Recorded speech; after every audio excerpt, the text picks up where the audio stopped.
Tonight, we get ready to watch Rotterdam rock to the biggest beast on the block for Glory 51. It's bad blood as the most feared man in kickboxing, Badr Hari, is back. And a heavyweight grudge match 8 years in the making and some unfinished business with old rival Hesti Gerges. Their last meeting ended in a disqualification for Badr, but tonight he promises to send a message to the whole heavyweight division and one man in particular, undisputed heavyweight champion Rico Verhoeven.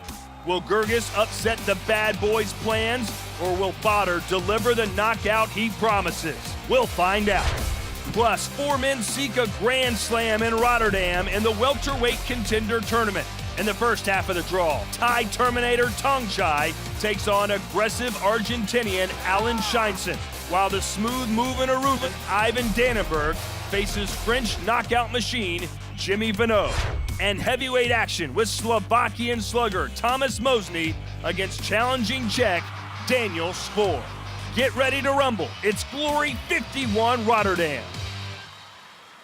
We welcome those of you watching in over 180 countries around the world. We're in the Mecca of kickboxing, the Netherlands, more specifically Rotterdam, and the Ahoy Arena, which is their version of Madison Square Garden. Every seat has been sold tonight. Nearly 11,000 fans here to witness the rematch. And the main event, it's Badr Hari versus Hesti Gerges. How big of a fight is this? We're not even ringside. They put us on the catwalk, for goodness sakes. My name is Todd Grisham, alongside the former welterweight champion of the world, and there's nothing quite like the energy surrounding a Badr Hari fight. Yeah, every time Badr fights, the whole world is in anticipation, seeing what's going to happen, and that's not going to be any different tonight, as the Moroccans here are anticipating and pumped for him to come out. Of course, that's our main event. Several other fights to get excited about, including our welterweight contender tournament, which we'll touch on momentarily, but all 4 of these guys feel they have a shot to dethrone Harut Grigorian somewhere down the line. Now we turn our attention right at the top.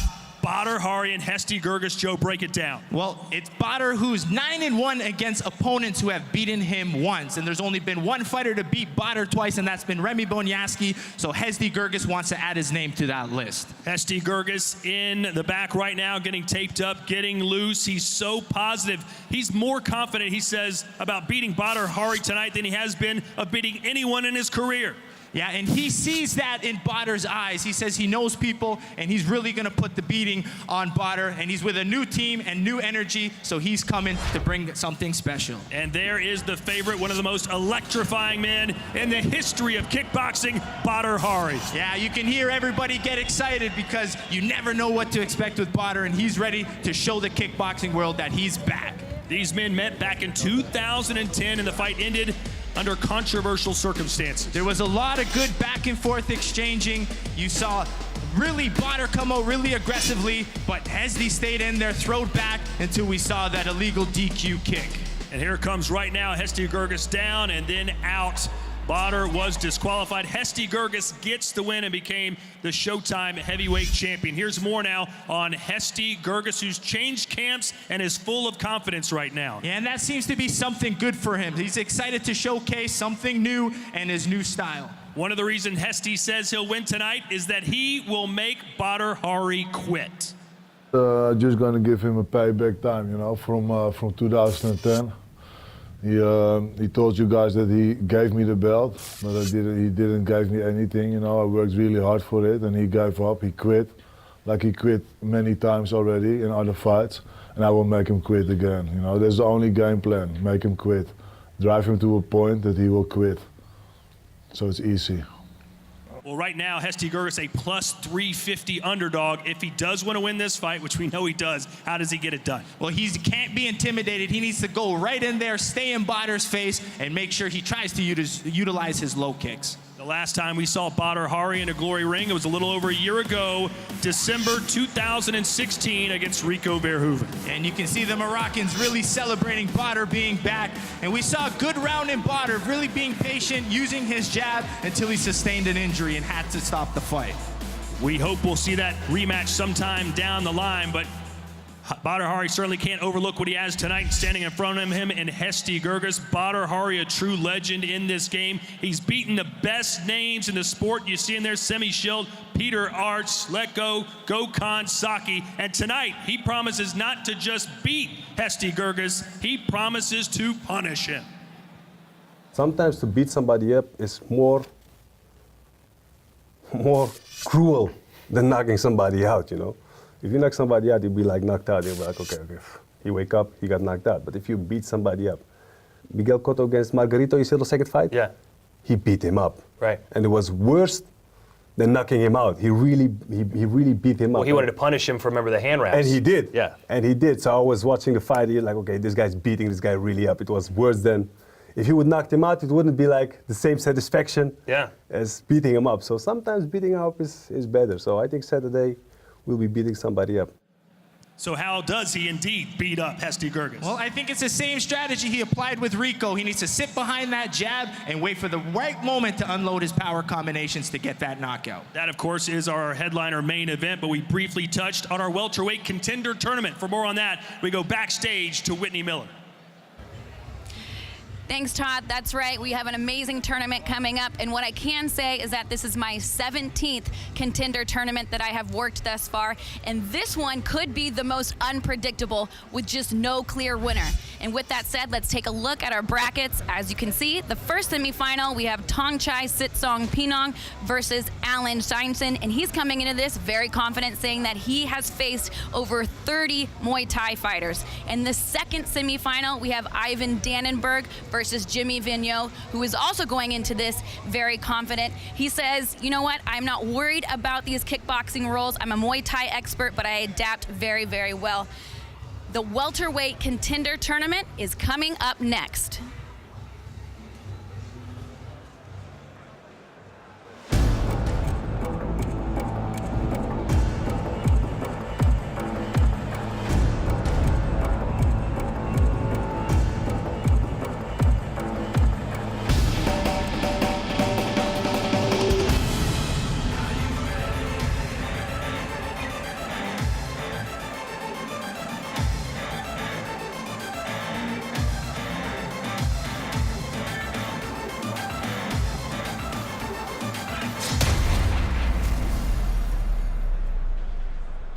Goedenavond, Netherlands! The waving of windmills and the smells of stroopwafels signal the return of the world's most exciting combat sport to its spiritual home for Glory 51 Rotterdam. Tonight, featuring a four-man welterweight contender tournament, plus Badr is back for some unfinished business in the heavyweight division. All of our bouts tonight sanctioned by the International Sport Kickboxing Association. The Netherlands National Director Willem Verdonk is with us ringside. Rotterdam ahoy! Are you ready for glory?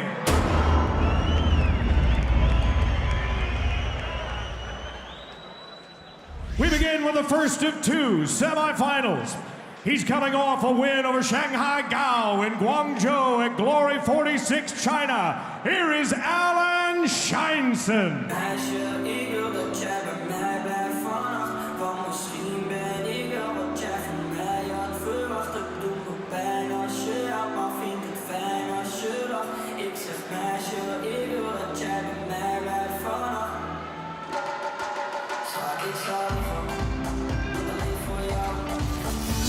Alan Scheinsen, the number 9 ranked welterweight in the world today, paired up against Tongchai, who is a Muay Thai expert.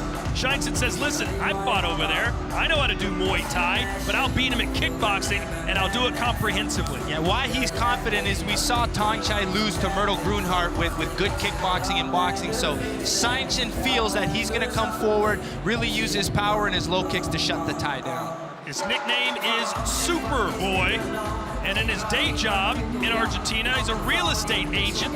He's also a qualified airline pilot, but says, I'm gonna put that on hold. I'm not gonna burn my jets just yet. I wanna be a world champion kickboxer, and he's ranked in the top 10. Yeah, he's also spending now living full-time in Holland. He's been there for the last 10 months with Hemmers Gym and Nicky Hemmers, so a lot of good experience staying in Holland and continually getting that top training. Alan Scheinson, 26 years old, 49-5-0.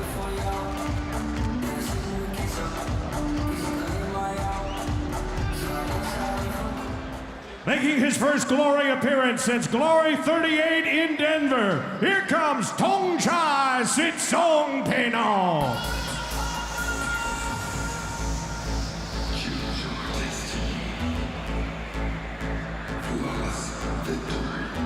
Anyone who knows Tongchai says he's as brash and as cocky as Floyd Mayweather, but he got knocked down a few pegs when he was entered into the military a couple of months ago. He said the first day he was there, all these superiors found out he was a famous Thai fighter and started hazing him, including making him sit in a cold pond overnight and forcing him to sleep upside down for hours on end. It sounds crazy to say, but that actually helped him out because he needed structure, he needed dedication, and that's what the military has done. And this is why you see him a little leaner and in better shape than we in his last previous fights. Tongchai has literally left training camp in order to bet on fighting roosters. So luckily for him, and maybe for us, he's back on the straight and narrow.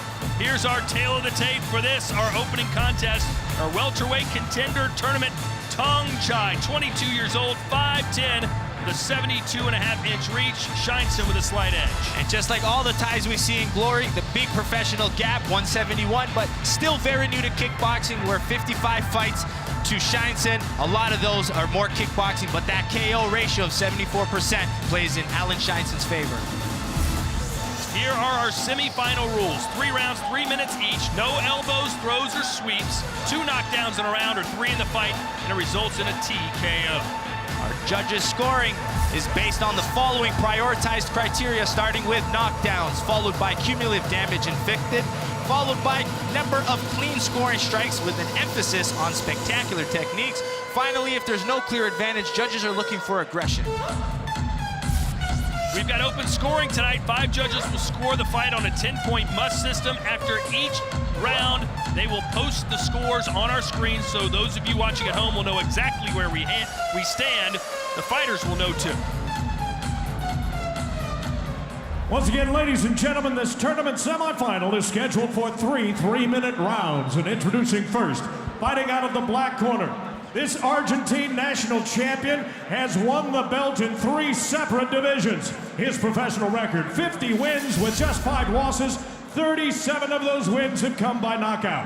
He stands 5 feet 11 and 1/2 inches, 1.81 meters, and his official weight, 169 and 1/2 pounds, 76.8 kilos. Fighting tonight out of Argentina, ladies and gentlemen, introducing Alan Superboy Scheinson.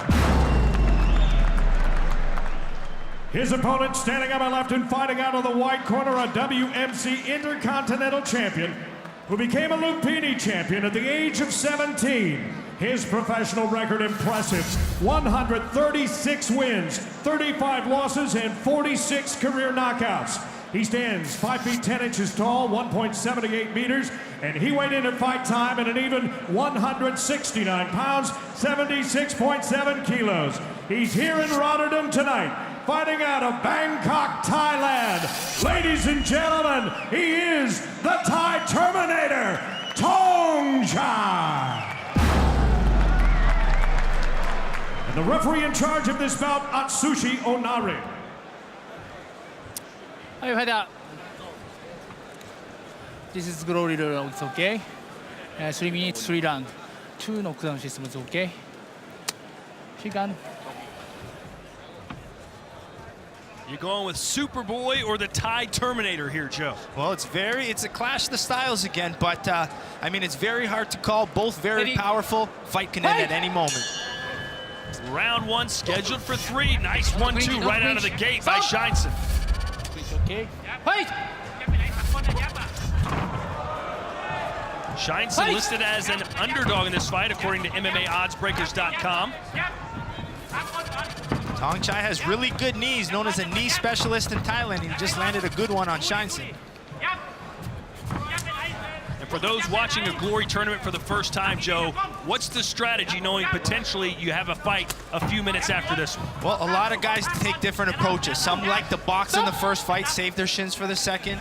Some guys coast in that first fight, but the problem with that is if you don't win, there is no second fight. So in my opinion, you got to go the first just like the second. Scheinson clearly the aggressor here, but just ate a right hand, delivered a left of his own. Tong Chai's kicks are absolutely devastating, but his boxing needed at least a lot of work. He lost to Myrtle Grunhart, really seemed out of ideas, didn't know what to do when Myrtle Grunhart was landing punches. So the issues with ties is they're used to clinching as defense. In close range, they can grab you, tie you up. But in Glory, you can't hold, you can't clinch. So they have to learn to box a little bit more, and boxing defense is a little bit different.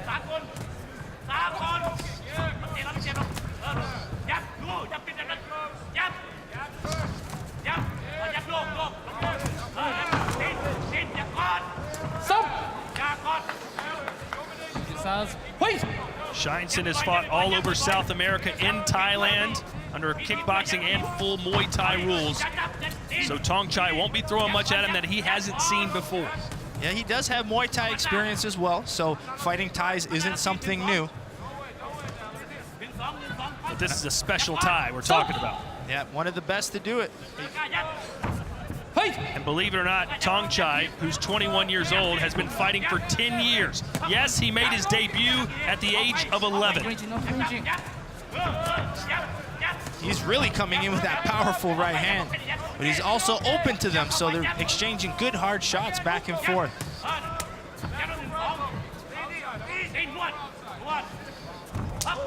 Good high kick from Tong Chai. And a straight right hand. The first part of the round belonged to Scheinson. Tong Chai sort of turned that around a little bit. Break. Both guys have landed some clean shots with their boxing and with their kicks. As good as Tong Chai is with his kicking, he says his knees are his specialty. Even with all his experience, he's still nervous with the kickboxing rules. It's still something new to him.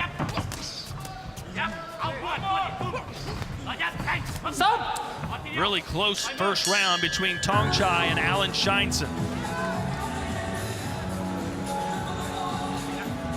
So let's get to know these two fighters a little bit better. We start in the white corner with Tong Chai Sitsong Pinong, which is his full name, but the second name for Thai fighters actually represents their gym. Yeah, the last name is always to their gym, so he's from the Sitsong Pinong camp. Same with Sitachai, the lightweight champion. I mean, he's known as a knee specialist, and you can see him using it a lot in the clinch. And as we mentioned before, recently returned from a tour of duty where they allow him to take time to go train for this fight. Aren't they so nice? In the other corner, Alan Scheinson, a 2014 national champion out of Argentina. Yeah, and he's bringing a lot of good power with his hands and his low kicks. In this round, I feel he needs to come forward a little bit more and get those combinations flowing. You want to hear another Army story about Tong Chai? Let me hear it. Apparently they said, hey, you're a tough Thai boxer, huh? He goes, do you think you're tougher than a mosquito? So they buried him up to his neck in dirt and made him sleep outside so the mosquitoes stung his face all night. It's brutal. Do not join the Thai Army. Stop. Here's our judges' scores from the first round. It was very close. 3 giving it to the Argentinian, 2 to Tong Chai. There's a lot of back and forth action. Both landed clean shots, very similar in damage. So very close fight.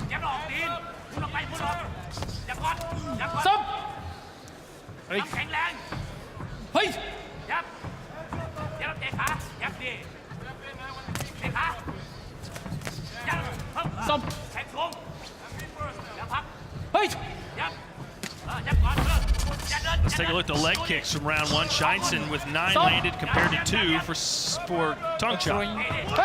Scheinson really likes the low kick. He said he's watched a lot of Tong Chai's fight and he feels he doesn't block them well. And he's surprised because he says Thai is usually good at blocking the low kick, but he thinks Tong Chai won't have an answer for his low kick. You're watching the 9th ranked welterweight, and Scheinson faced the 11th ranked Tong Chai. The winner of this fight advances to the finals later tonight. and we'll meet the winner of our next bout between Ivan Dannenberg and Jimmy Venot. Break. Fight. Nick Hemmers giving the instruction for Alan Scheinson. Nick Hemmers calling for the low kick. Fight. This is a welterweight tournament, contender tournament. Nick Hemmers also trains the welterweight champion of the world, Harut Grigorian. Fight. Yep, so even if Alan Scheinson wins this, it'd be both Break, Hemmers fighters. Fight. Stop. Fight. Not the Cody. Stop. Fight. Not. Stop. Hey, time's up. Too much clinching. Okay. Next one. Okay. Fight. Tong Chai being warned for clinching, which you cannot do in Glory. Go, go, go. Fight on the inside, guys. Let him rip. Yeah, and Tong Chai's keeping his hands open. He isn't grabbing, but there is no action in there. Wanari is going to break it up. Eventually going to have to warn. Good jab from Scheinson. He's got to start throwing that jab a little bit more. Good kick there from Tong Chai.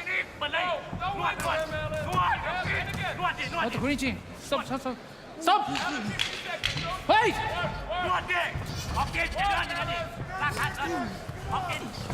Go. Stop. Stop after. Another tough round to score, and certainly not an aesthetically pleasing round by any means. I still feel the best shot for Tong Chai is in the clinch with those little bit of knees. It looks like he's throwing them a little late, but still doing a lot of damage. You see Scheinson taking deep breaths every time they land. Okay? Yeah. Next warning, okay?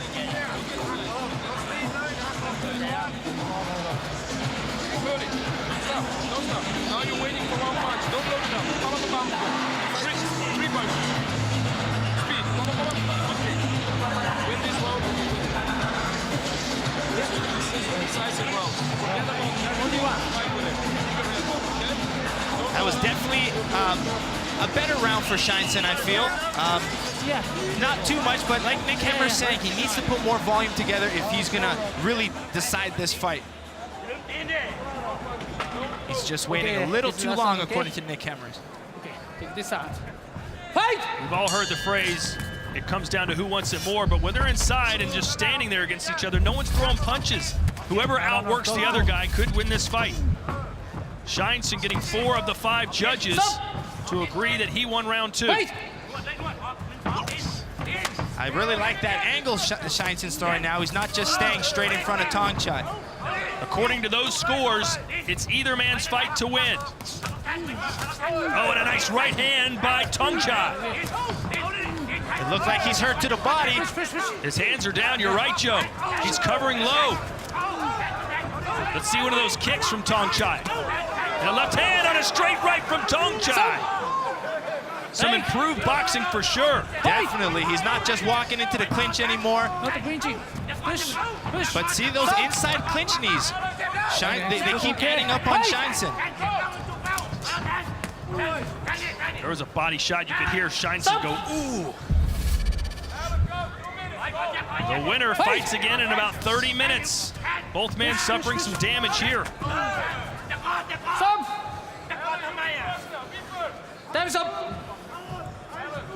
Neutral. It looked to me, tell me if I'm wrong, Joe, that Tong Chai allowed that mouthpiece to fall out. Well, it kind of works for Scheinson because he was hurt to the body and now he can recover. Okay, this is last one, okay? Tashi Onari, our referee again, talking about the clinch. Tong Chai has to be very careful. If a point is deducted here, he's most likely going to lose the fight. This is where Tong Chai needs to maybe take his head kick, punches to the head. Scheinson's really holding his elbows low to protect his body, opening up his head. Do you think it could also be an arm injury, perhaps? Well, he seems to be throwing his punches well.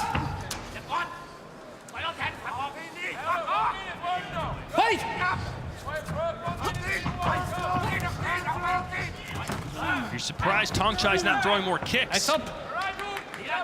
He's really just focused on attacking the body. But why not attack the body with kicks? I agree. I would change levels as well. Change the focus. Because right now, Shines is just protected. If you go to the head or back to the leg, he'll open up that body again. Because right now, Shines is just holding everything to the body. Tong Chai needs to change his focus, change his levels.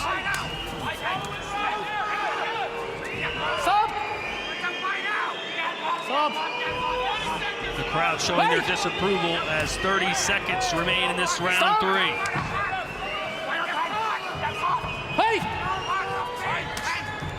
Well, Tong Chai might be holding more, but Shineson's doing absolutely nothing to get away from him.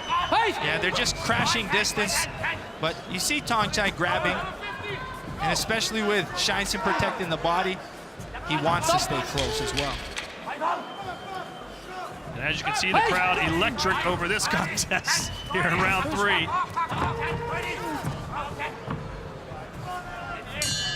So that's it. Who's fighting again later tonight in our final of the welterweight contender tournament? Will it be the Thai Terminator, Tong Chai Sitsongpinong from Thailand, or will it be Alan Shinson from Argentina? That question will be answered when we return to Glory 51.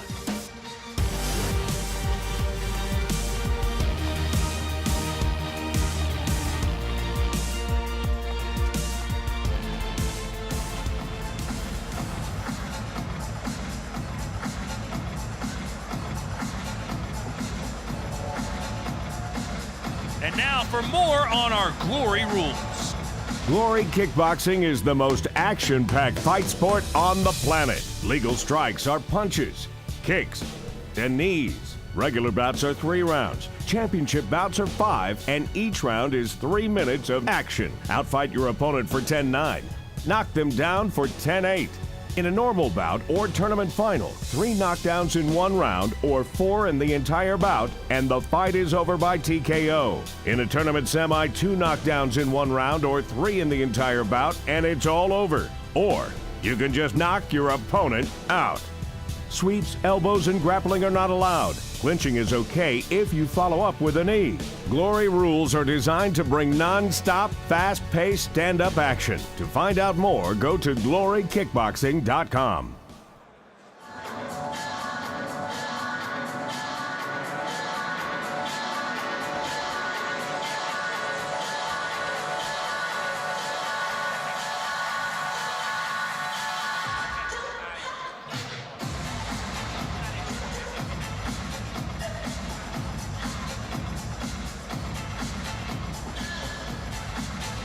We welcome you back to the Rotterdam Ahoy Arena. Jump into some highlights from our opening contest here in the welterweight tournament. And round 1 was really close. Both guys exchanged good right hands, good boxing. Both had their moments with their kicks. Round 2, Shinson seemed to pick it up a little bit more, seemed to outscore Tong Chai, and the judges scored him with that round. Round 3 was more of Tong Chai. He seemed to do a better job at finding his hands with his boxing, and then eventually he started going to the body, hurt Shinson to the body, and that seemed to be the difference in that round. Here's our strike statistics. Punches the edge to Shinson, as are the kicks, but knees, some devastating ones at that, lean towards Tong Chai. Ladies and gentlemen, after 3 tournament rounds, we go to the judges' scorecard. Let's look at the totals from our 5 ringside judges. They give us back a split decision. 2 judges score the bout 29-28 Tong Chai. 2 judges also have it 29-28 Shinson. And our 5th and final judge also scores the bout 29-28 for your winner by split decision. And now advancing to the tournament final, Tong Chai Sitsongpinong. Alan Shinson cannot believe it. It's like he lost his keys. Yeah, Hammer's Gym does not agree with that decision. What do you think, Joe? Well, I could feel that it could ease. The first 2 rounds could have easily gone to Shinson. That 3rd round to, Tong Chai. But I mean, it was a very tough fight to call, and I'm glad I'm not a judge on this one. So the third round was the deciding round, and Tongchai wins it and advances to the tournament final later tonight. Coming up later, a mountain of a man. Thomas Mosny looks to drop his Slovakian hammer right into the face of his former training partner, Daniel Skor, who's making his Glory debut and wants to show that he's here to stay. But first, our second semifinal as Mr. Cool, Ivan Dannenberg, has a chance to prove he is indeed one of the elite in the division. His opponent, Jimmy Vino, knocks out over half his opponents. Can he do it again tonight? We find out next.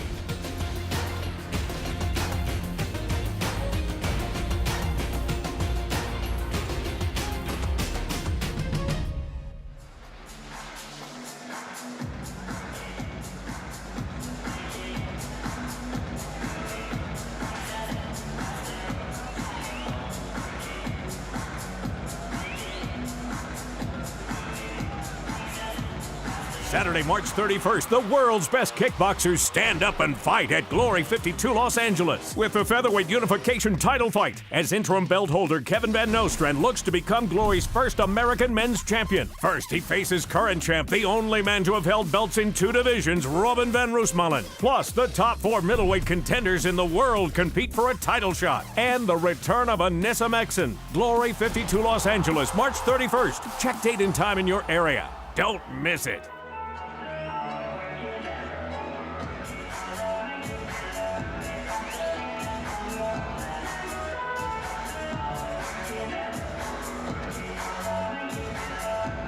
We're back in the Netherlands, gloryshop.com, your one-stop shop for all things Glory, clothing, accessories, you name it, we've got it, gloryshop.com. Well, later tonight, it is our main event, Badr Hari versus Hesti Gerges. A lot of people wonder, is Badr Hari what he once was? Hesti Gerges says, no way. Actually, for me personal, it will be not, it's big. Because of his name is big, but it's not that big, you know. It's like I said before, I respect him a lot because he showed a lot of big, great things in the ring, but he is not that guy anymore. I see it in his face, his body, everything. He's not the guy with the fire. I know that, you know. I know people. I can see it in his eyes. The eyes never lie. When I look in his eyes, he's not the Badr from 2010. It's totally different. We now turn to the other half of the tournament bracket in a semifinal scheduled for 3 3-minute rounds. He is a French and European champion, making only his second Glory appearance. Please welcome Jimmy Vigneault.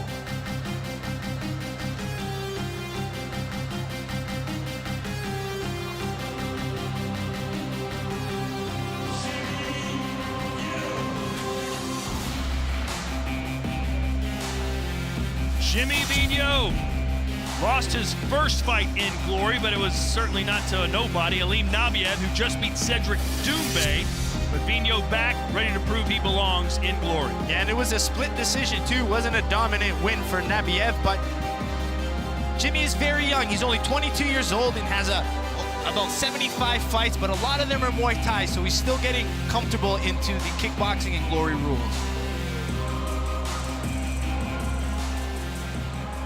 This man is coming off an impressive 3 knockdown performance here in Rotterdam at Glory 49. It's Ivan Dannenberg.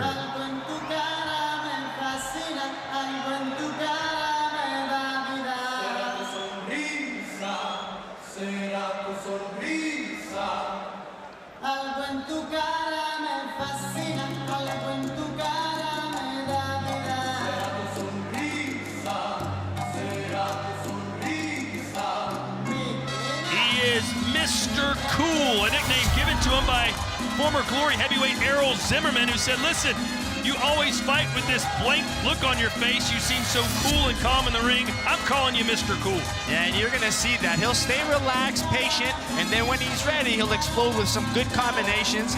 And he's super tall. He's 6'4", so some of his best weapons are his boxing and his knees. He knows he's tall, so he's going to keep people away with his hands and then try to meet them with knees as they come in. His father is from Aruba, has a lot of fans in that country, but believe it or not, he's never been there. I said, how is it possible? You say you're from Aruba, but you never been to Aruba. He goes, I'm Aruban. Next question. And he's doing well in glory. He is 3-1 right now. He does have one loss, and it was a split decision to Karim Ben Mansour. But since then, he said he had a little time to lay off, and that layoff did great for his career, and he's back and more motivated than ever. If you haven't been watching our Inside Glory Week features, check out the story we did on Ivan Dannenberg and his family. It's really fascinating. His father, a former professional singer, and he still got it in his 70s. It's time for our tail of the tape for our second semifinal in the welterweight division. Ivan Dannenberg, 25 years old, and he's quite tall for this division, 6'4", and will have a 7-inch reach edge over the Frenchman. With professional experience is Vigneault. It's unbelievable, 22 years old with 75 fights, 32 with Dannenberg, mostly kickboxing, so the kickboxing advantage does go to Ivan Dannenberg. Ladies and gentlemen, this tournament semifinal again scheduled for 3 3-minute rounds. Introducing first, fighting out of the black corner. He is a two-time Muay Thai world champion. His professional record, 61 wins with 14 losses. 33 of those wins have come by way of knockout. He stands 6 feet, 1/2 inch, 1.84 meters. And he weighed in at fight time at 167.5 pounds, 75.9 kilos. He's here tonight in Rotterdam representing France. Ladies and gentlemen, introducing Jimmy Vigneault. His opponent fighting out of the white corner, a two-time Dutch, 3-time world champion. His record, 26 wins with 6 losses, 13 of those wins coming by way of knockout.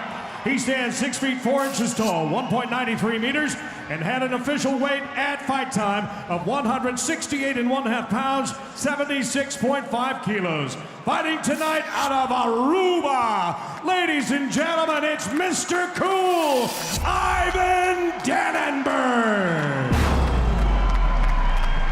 The third man inside the glory ropes, your referee is Paul Nichols.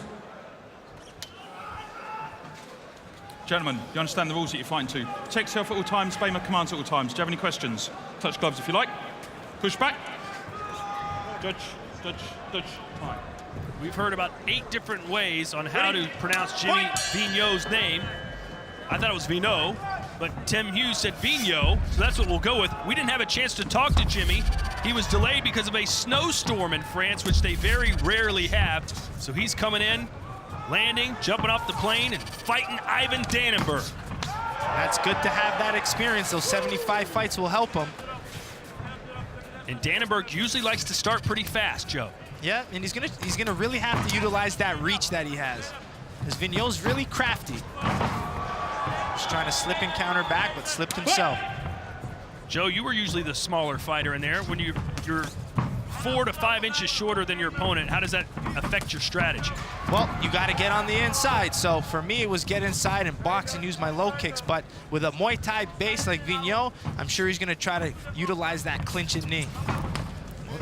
Glory rules active clinching knee. According to Nick Kalakis, Glory handicapper, Ivan Dannenberg, a -215 favorite in this fight. Those odds seem a little high, Joe. Vigneault certainly accomplished 61-14 overall. When I first saw Dannenberg enter Glory, I knew he was going to be a big threat. That reach and that calm style is going to give people a lot of problems. Vigneault doing pretty well here in round 1.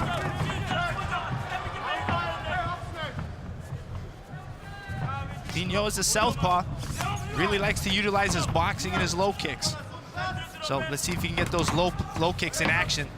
Well, that buckled the knees of Ivan Dannenberg, who says it was a low blow. Yeah, north-south like that. That's what it's called when an orthodox fighter fights a southpaw. When you hit that back leg with the low kick, a lot of times you do hit the jock. A nice way of saying The it. jock, yes.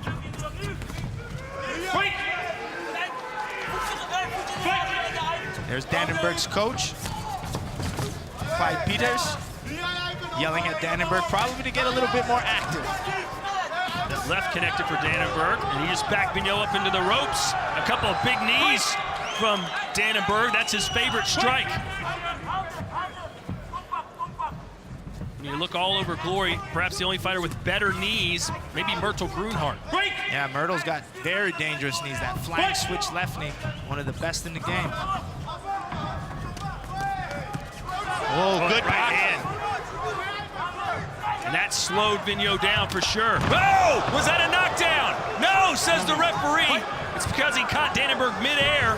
It was more of an off-balance shot. Yeah, but good job on Dannenberg to pop up like that. If he took his time getting up, I guarantee that was a knockdown. You're right, Paul Nichols was looking at it for a second.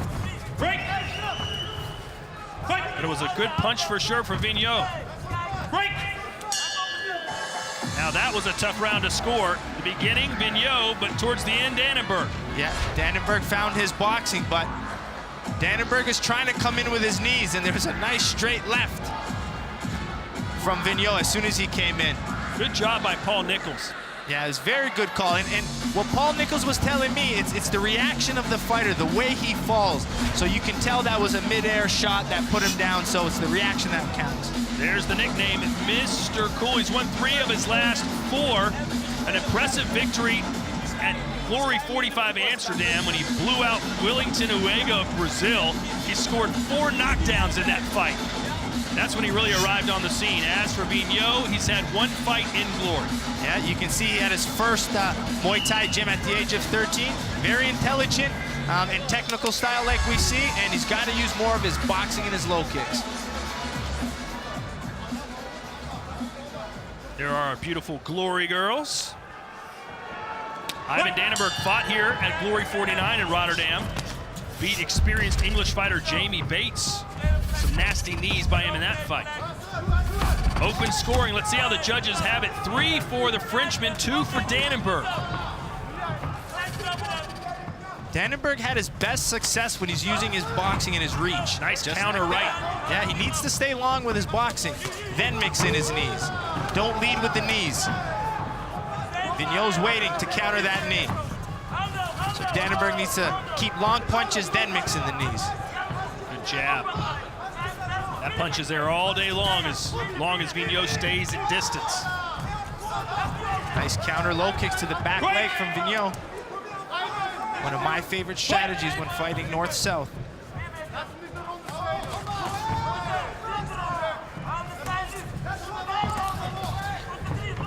Nice strategy from Dannenberg to angle versus the forward pressure.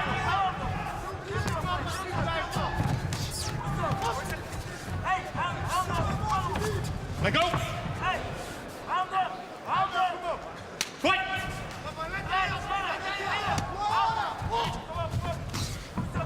Break! Fight! Vigneault is beating Dannenberg to the punch, it seems. Yeah, he's doing a good job, and I expected a little bit more of a Muay Thai base, but his kickboxing is definitely improving. The clinch isn't even a factor for him. Break! But Vigneault's not letting Dannenberg take over this fight. He's trying to be first, and he's countering back right away. Keep in mind, Tong Chai is sitting backstage watching this fight.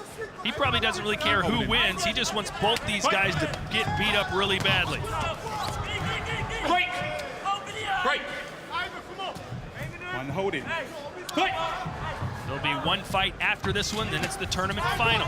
And now Dannenberg being more aggressive. There's one of those patented knees. Break! Fight! There are leg kicks. Vigneault 13 compared to just 2 for Dannenberg. Dannenberg's landing every time he was throwing his jab, but he's closing the distance where he needs to stay long. Surprised Dannenberg hasn't really tried any high kicks or many body kicks. Such a tall stance. There's that jab. He needs to stay busy with it. Vigneault walked right into that line of fire.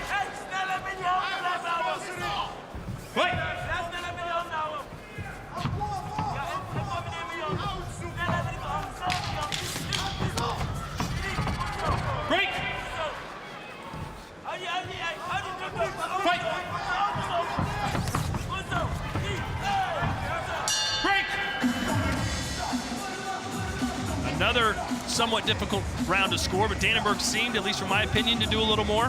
Well, it was very hard to tell. Both had their moments.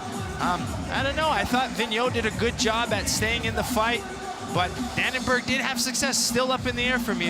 Again, both of these tournament bouts have been very difficult to score. There's been more clinching this round, so fatigue is probably a factor kicking in. There's Artem Vahitov, the current reigning Glory Light Heavyweight Champion of the world, recovering from injury, says he could be back as soon as 2 months. Robin van Roosmalen, Holland's own, the Glory Featherweight World Champion in the house. And the current welterweight champion, Harut Grigorian. What's up, my man? He's smiling ear to ear after an impressive victory at our last Glory event in Chicago. Yeah, and he's watching closely because he's got a potential contender coming up. Ready? We saw Cedric Doumbé and Aline Nabiev fight on the Glory Super Fight Series. Nabiev won that fight, so it appears Harut will get him next. But then after that, perhaps the winner of this tournament. Round 3, let's see what the judges say. 3 to Dannenberg, 2 to Vigneault. Very interesting scorecards as we add them up. So right now, 3 of them have it.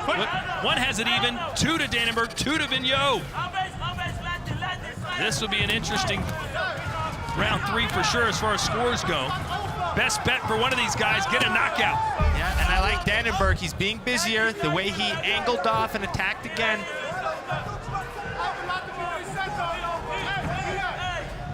Break! Well, Joe, the winner of this round wins the fight. Just like in the Alan Scheinson fight we just covered versus Tongcha. Yeah, guys can't rely on the judges. They have to keep this pressure going. Break! Just because you think you're up 2 rounds, you gotta keep pushing. Sorry, Joe, go ahead. I was just saying some blood from the nose of Vigneault now, and it looked like there was a cut on the eye. Would you say the welterweight division is Glory's deepest right now? Right now, I'd have to say so. There's been a lot of good featherweights coming in, but right now, there's a lot of good contenders in this welterweight division, a lot of changes in the champions. Ivan Dannenberg going to work with the body. Nice flurry from Mr. Cool, as Vigneault seemingly is beginning to shrink a little bit, Joe. Yeah, he's fading. He doesn't have that power and the countering like he had in the first 2 rounds. Are you still a little bit surprised that Dannenberg's willing to just continually close the distance? Yeah, if I'm Dannenberg, I want to hit and move my feet again. I don't want to stay in this clinch range. Throw a straight punch, move your feet, keep the distance. I find he's crashing distance instead of maintaining it. Well, he's addicted to knees. That's the problem. Yeah, if he stayed outside, maybe start throwing his kick a little bit more, he can keep the fight at such a longer range and he'll get hit a lot less. Well, he's still only 25 years old, a lot of room to grow.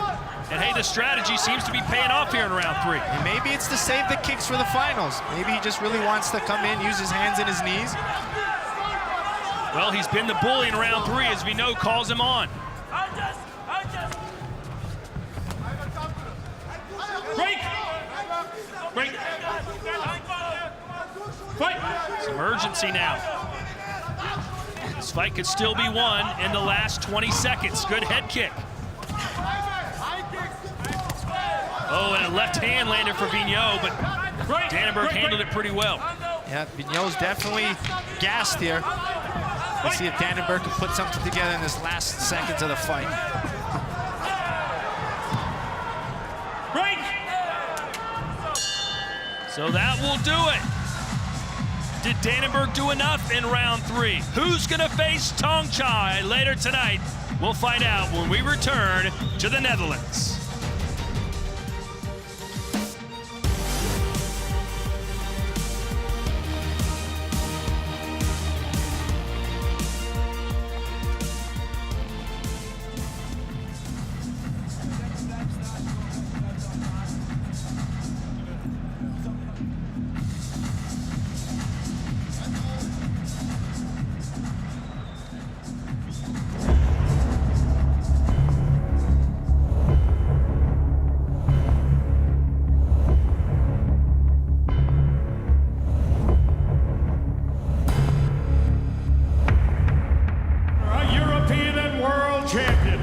Fighting tonight out of Egypt, here is Hesdy Fighterhouse!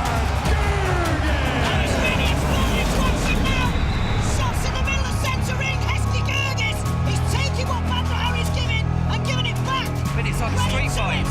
Credit to him. Credit to Haskigurgis. He really is putting pressure on the bad boy.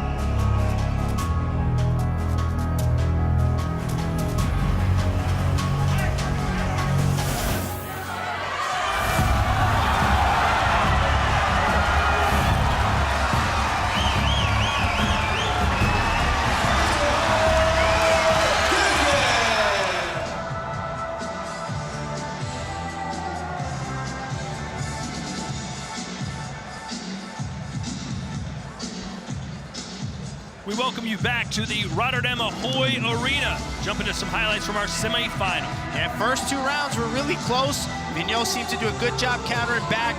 Dannenberg found some success with his boxing.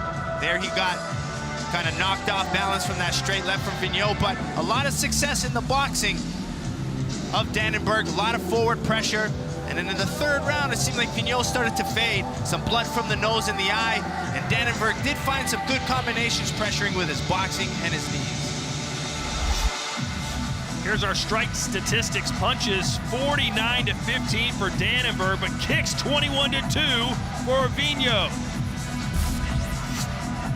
Strikes landed by zone. It was Dannenberg really focusing on the boxing to the head, where Vigneault was really trying to attack that back leg of Ivan Dannenberg. Who's moving on to face the Thai Terminator? Let's find out. Ladies and gentlemen, after 3 tournament rounds, we go to the judges' scorecard. Let's look at the totals from our 5 ringside judges. They give us back a split decision. Scoring this bout, 30-27 from 2 of our judges for Dannenberg. 2 judges have it 29-28 Vigneault. And our 5th and final judge scores it 29-28 for your winner by split decision. Now advancing to the tournament final, Ivan Dannenberg. Onward and upwards for Mr. Cool, a winner by split decision. Yeah, it was a tough fight for him. He had to dig real deep against that technical and crafty Vigneault, but he's got to go back, recover quickly, because he's got a Tong Chai who's been waiting for him. So here's our updated bracket. Tong Chai beat Alan Scheinson, and now Dannenberg has beaten Jimmy Vigneault. They will face off later tonight for the Welterweight Contender Tournament Championship. Coming up next, though, it's the biggest man on the card tonight, the Slovakia Giant, who knows a big performance will put him right in the thick of things in this heavyweight division. Standing in his way, knockout specialist Daniel Squore. 2/3 of his wins have come by KO.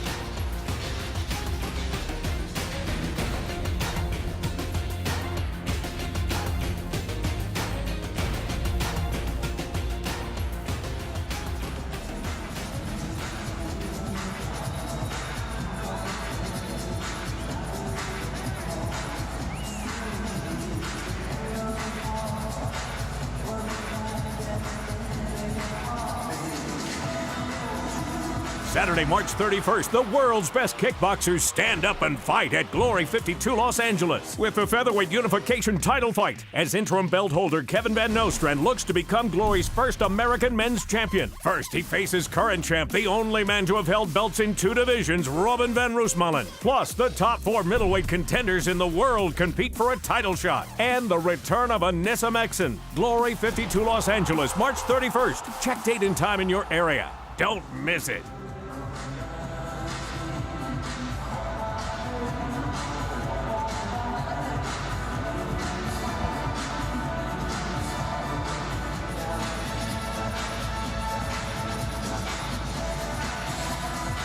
We welcome you back to the Netherlands as we get set for Glory 52 at the end of the month. Saturday, March 31st, we return to Los Angeles. Unification title fight in the featherweight division, featuring Robin van Roosmalen and Kevin Van Ostrand of the United States. Also, contender tournament, unlike no other.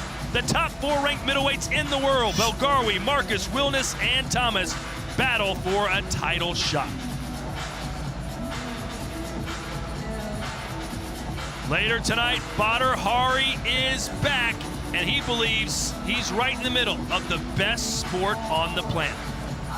But why should I go jump to boxing? Let them come kickboxing, man. Why should I? I think I have the best sports ever. I think Yeah. kickboxing is the most amazing sport in the world. It's better than UFC, it's better than boxing, it's better than all those other guys. Why should I go see what they do? Let's come, let them see what we do. Our sports is the best. Kickboxing is the #1 fighting sports in the world. So why we're still looking for? They like the money too, like you, right? They'll fight for the money. Yeah, but let them come. Let them come. Let them check what our sports do. Let them come kickbox. You know, let them see how it is. If you cannot go to the ground and rest, you know, and or clench at yeah, home. yeah. No, just get punched and kicked like non-stop. You know, let me see what they do then. So boxing is good, you know, and MMA is good, but kickboxing is the #1 sport in the world. We next turn our attention to Glory's heavyweight division.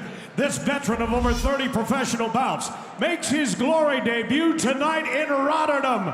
Please welcome Daniel Skvor.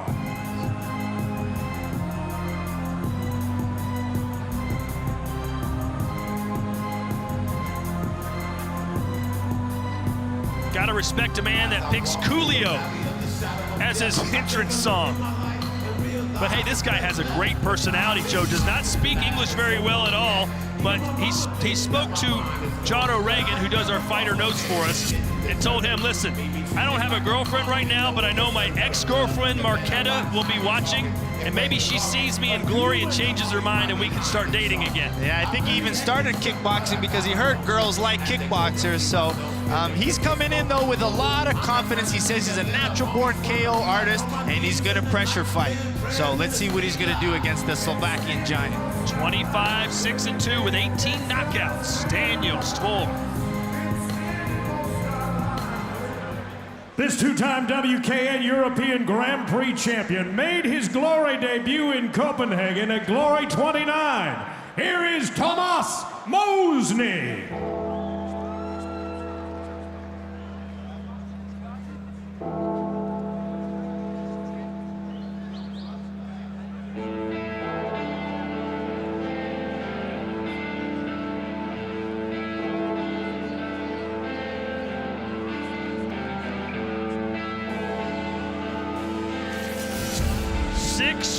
.8", 251 pounds, the Slovakian giant Tomas Mosny. Joe, he's 26 years old and believes with a dominating performance tonight, he can be right in the thick of the heavyweight division. Definitely, and there's a reason why, you know, Talent Ops put him here on this card, because he's one of the more talented heavyweights coming up. And even at weigh-in, when you saw him come in, he kind of reminded me of a Rico Verhoeven, really big, tall, really lean, strong legs. So very talented prospect in Tomas Mosny. Tomas Mosny, fighting out of Poprok, Slovakia. He's a boxer and a kickboxer. In fact, a spinning hook kick to the head from one of his February fights back in 2016 has over 1 million views on Facebook. He's very popular in his home country of Slovakia. Here's our tail of the tape for this heavyweight contest. Tomas Mosny, 10.5 pounds heavier, and will enjoy a 2-inch reach advantage. With professional experience, Skvor that has 33 fights to the 26 of Mosny, but Skvor's got a very impressive 72% KO ratio, and that's what he talks about, being that natural KO power. Ladies and gentlemen, these two big men set to battle it out over three-minute rounds. Fighting out of the black corner, a WAKO national and world super heavyweight champion. He brings with him a professional record of 25 wins, 6 losses, 2 bouts scored even, and 18 career knockouts. He makes his Glory debut tonight. Standing 6 feet 5 inches tall, 1.96 meters, he weighed in at 240.5 pounds, 109.2 kilos. Fighting tonight out of the Czech Republic, ladies and gentlemen, introducing Daniel D.D. Skvor. Here now is his opponent, fighting out of the white corner, a WKU European and world champion. His record stands at 19 wins, 6 losses, 1 bout scored even, and 6 career knockouts. He stands 6 feet 7.5 inches, 2.02 meters. He weighed in at fight time at 251.5 pounds, 114 kilos. Fighting out of Slovakia, he's known as the Slovakian giant, Thomas Mosney. The referee in charge of this bout, once again, Atsushi Onare. Okay, this is glory rule, okay? 3 minutes, 3 rounds, 3 knockdown rule. Okay, check out. As recently as last summer, these two men were sparring partners. They trained together. They know each other so well, Joe. How will that affect what we're about to see? Well, it's going to give one person confidence. Whoever had the better in the sparring round is going to come in with a lot more confidence. So that's got to play in whoever that was favor. I'm sure if you ask them, they'll say they had the advantage. Mosney wearing the white gloves, Spore in the black.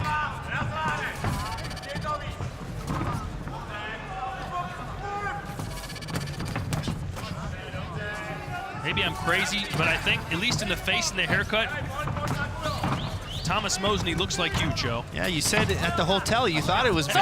From a distance. He's probably a foot taller than me and about 50 pounds heavier than me.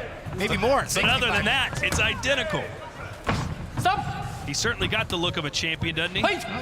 Must be a good-looking guy. Let's see how good of a fighter he is. 19-6-1, not the most dynamic record, but look at those heavy hands. Yeah, he's got good knees too. He's really well known for his high kick. Spore, on the other hand, is going to come in, use his inside boxing and angles, and he does throw a lot of front kicks, where Mosney says he'll have an answer for that. Mosney's fought twice in Glory. This is the debut for Daniel Spore. He's very excited to be here. Lives in a small town in the Czech Republic, right on the border with Germany. This has... Fight!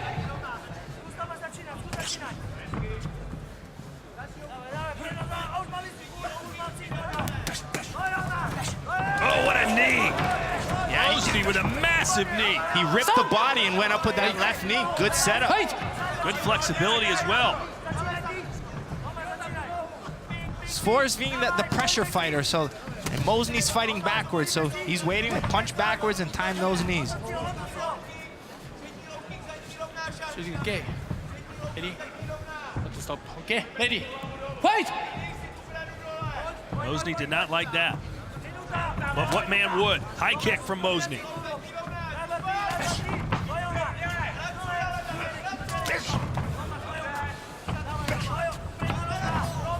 Mosney says he constantly battles back pain, back conditions, hates flying because he's so cramped. But it's something he feels he must deal with if he wants to be a champion. He ate a right hand. Stop! Both guys are having their moments. Well, Spore has a knockout percentage of 72%. So he's got heavy hands if he can land them. Yeah, he's trying to walk in, and then once he's inside, he tries to punch on angles. Stop! Break. Again, we are at the Rotterdam Ahoy Arena getting set for our main event tonight. Badr Hari and Hesti Gerges. We are sold out, nearly 11,000 tickets sold. Stop! Ready? Fight!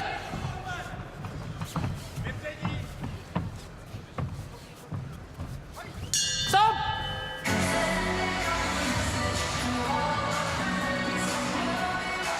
How about a couple of fighter profiles, Joe, your favorite? We always start in the white corner, and that means Slovakian giant time. Yeah, and you're going to see that 6'7.5" inches, that real tall height, 250 pounds, at only 26 years old. And he does have a lot of speed, strength, and determination. 4-time amateur champion of Slovakia, trying to really get his first pro world title. As for his opponent, Didi is the nickname for Daniel Spore.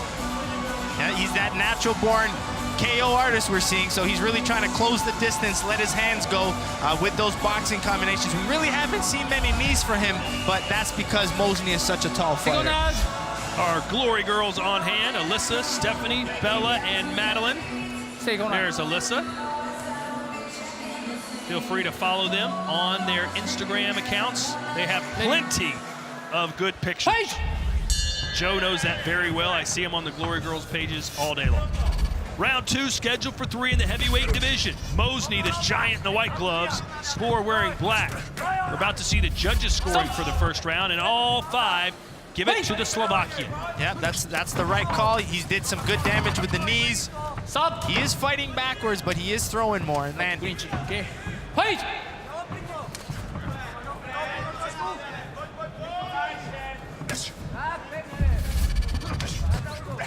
Total strikes. Mosny with more thrown, Spore more accurate. Stop! Clinch. Fight! There's a high kick from Mosny. And it's from the lead leg, too. Picks it up almost like a question mark kick.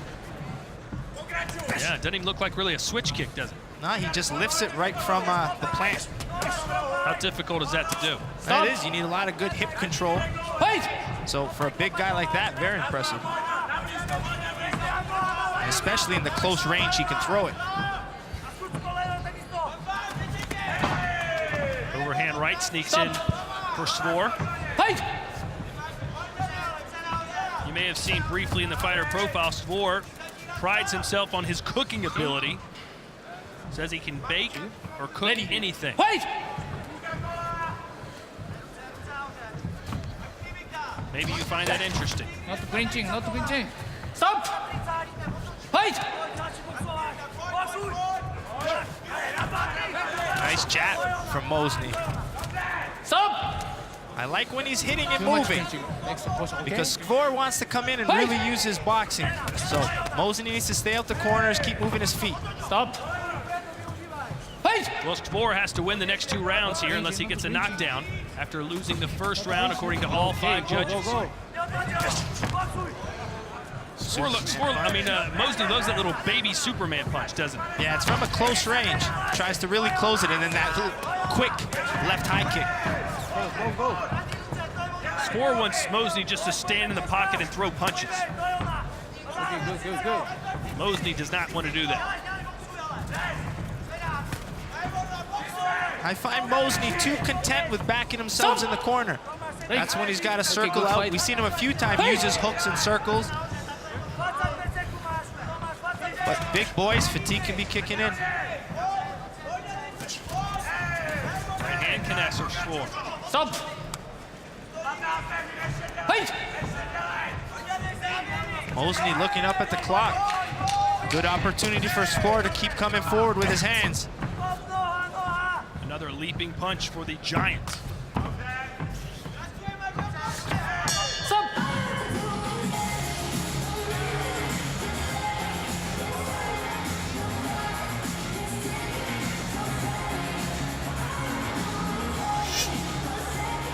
Indeed, we are in Rotterdam, the Netherlands. This is their mecca of combat sports, the Ahoy Arena.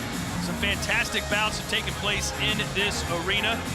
Badr Hari will be fighting in this country for the first time in 6 years as he makes his return to the ring tonight against HDTV. Yeah, that's why everyone's here in pack to see what Badr's coming out. We last saw him against Rico, and we didn't get to see a full fight with him back from an injury. So let's see if we can get a full fight out of Badr this time.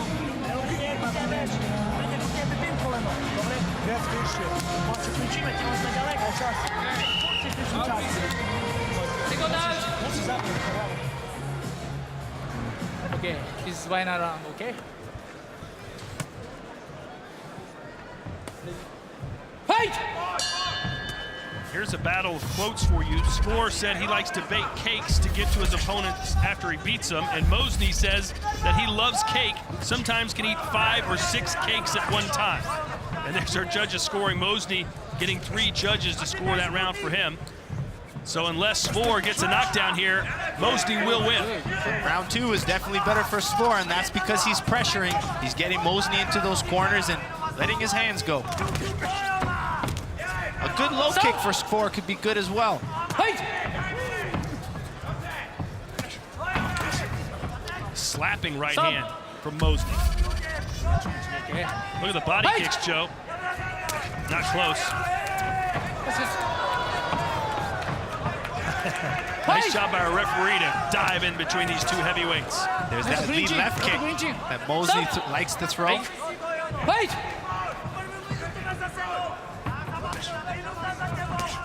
I think we can all agree the best left high kick in the division comes from Brestovac. Yeah, we saw that against Gergis in Glory 45 Amsterdam. Left head kick knockout. One of the best we saw in 2017. We saw a good one from Panemarung as well. Storion Koplevinsky. Several great high kickers. Ready. And earlier tonight, Glory Super Fight Series, Tijani Beztadi won his fight with the exact same kick. Goes with the right foot. Go, go, go. Minute 20 to go here in round 3. According to our calculations, Mosny will win this fight unless he gets knocked down or knocked out.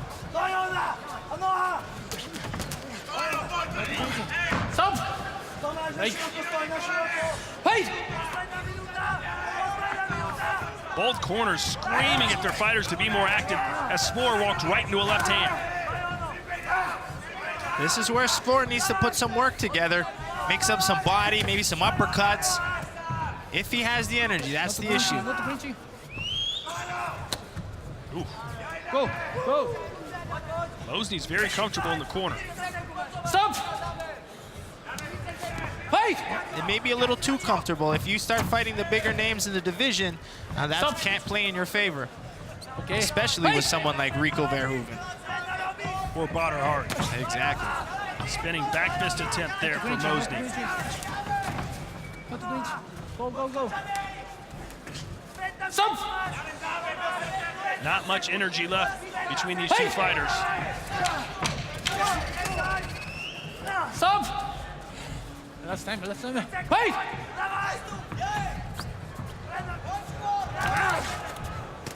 Stop. So that'll do it. These two heavyweights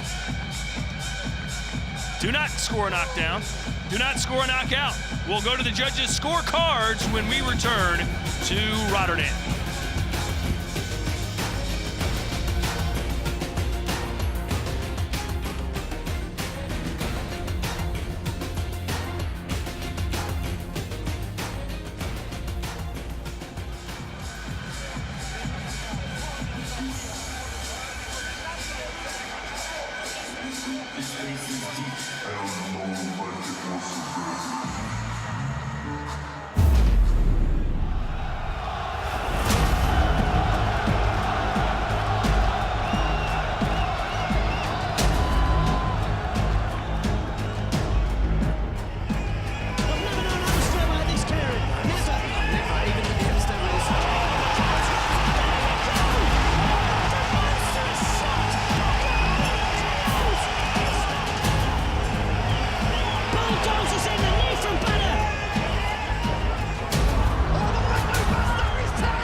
Ladies and gentlemen, one of the great heavyweights in kickboxing history. Here is Badr Hari.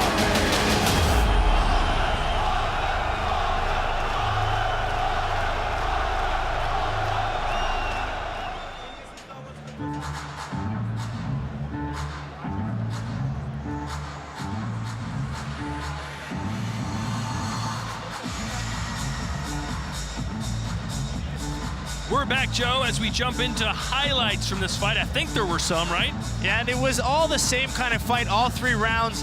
First success with Mosny with the knees in the first round, but since that, we really didn't see him utilize that. But what you saw was Spoor really coming forward, Mosny backing up, counter-fighting off his heels.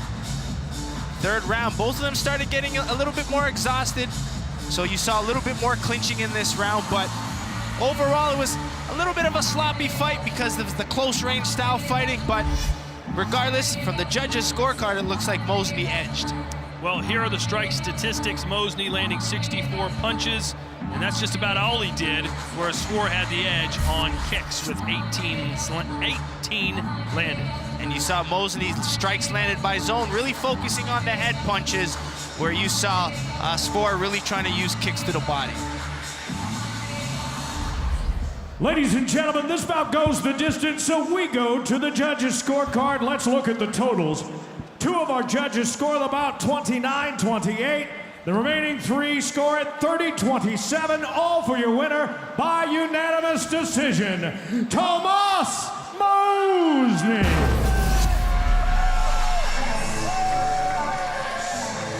There he is, Thomas Mosny, who wins this fight.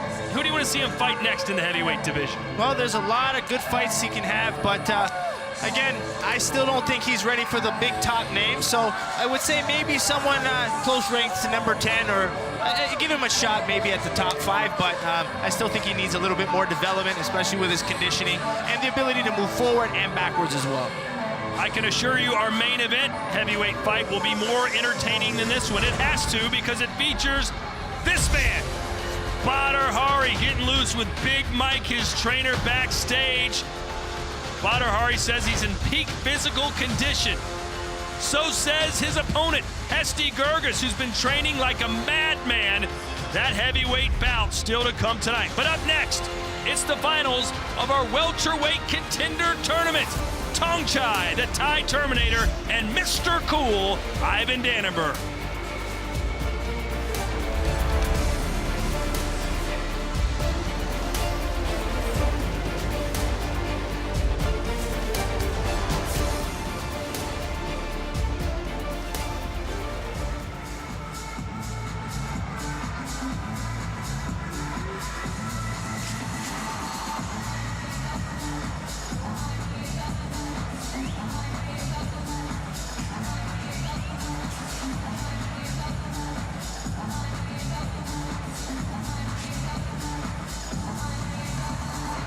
Saturday, March 31st, the world's best kickboxers stand up and fight at Glory 52 Los Angeles with the featherweight unification title fight as interim belt holder Kevin Van Nostrand looks to become Glory's first American men's champion. First, he faces current champ, the only man to have held belts in 2 divisions, Robin Van Roosmalen. Plus, the top 4 middleweight contenders in the world compete for a title shot. And the return of Anissa Mexen. Glory 52 Los Angeles, March 31st. Check date and time in your area. Don't miss it.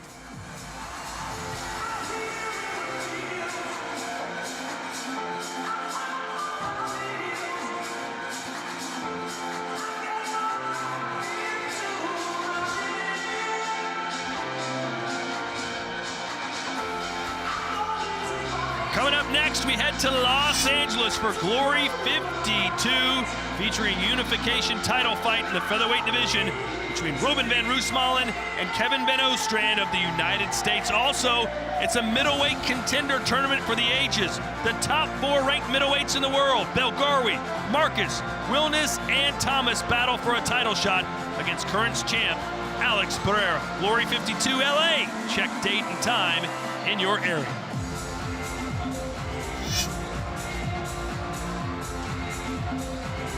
Time, ladies and gentlemen, for the finals of our contender tournament in the welterweight division. This bout again scheduled for 3 3-minute rounds. It was a back-and-forth battle in his semifinal that was settled in that 3rd and final round. Welcome back, Ivan Dannenberg.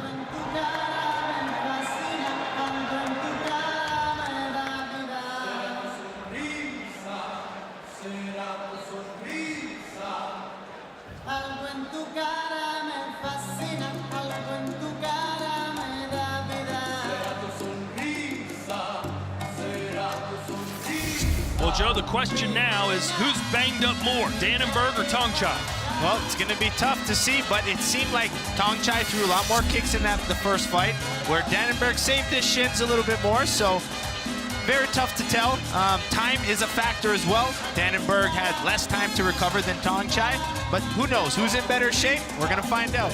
Well, Dannenberg's dancing, so obviously he's not that banged up. Well, the one thing, the advantage that Thai fighters have is with all that experience, you get something called like strong body armor. Your body's able to take a lot of punishment. Your shins have been through a lot more wars, so that could be advantage for the Thai. It's almost a case of being callous. Yeah, your shins get stronger every time. Microfractures, they calcify, and then you get a nice bat as a shin.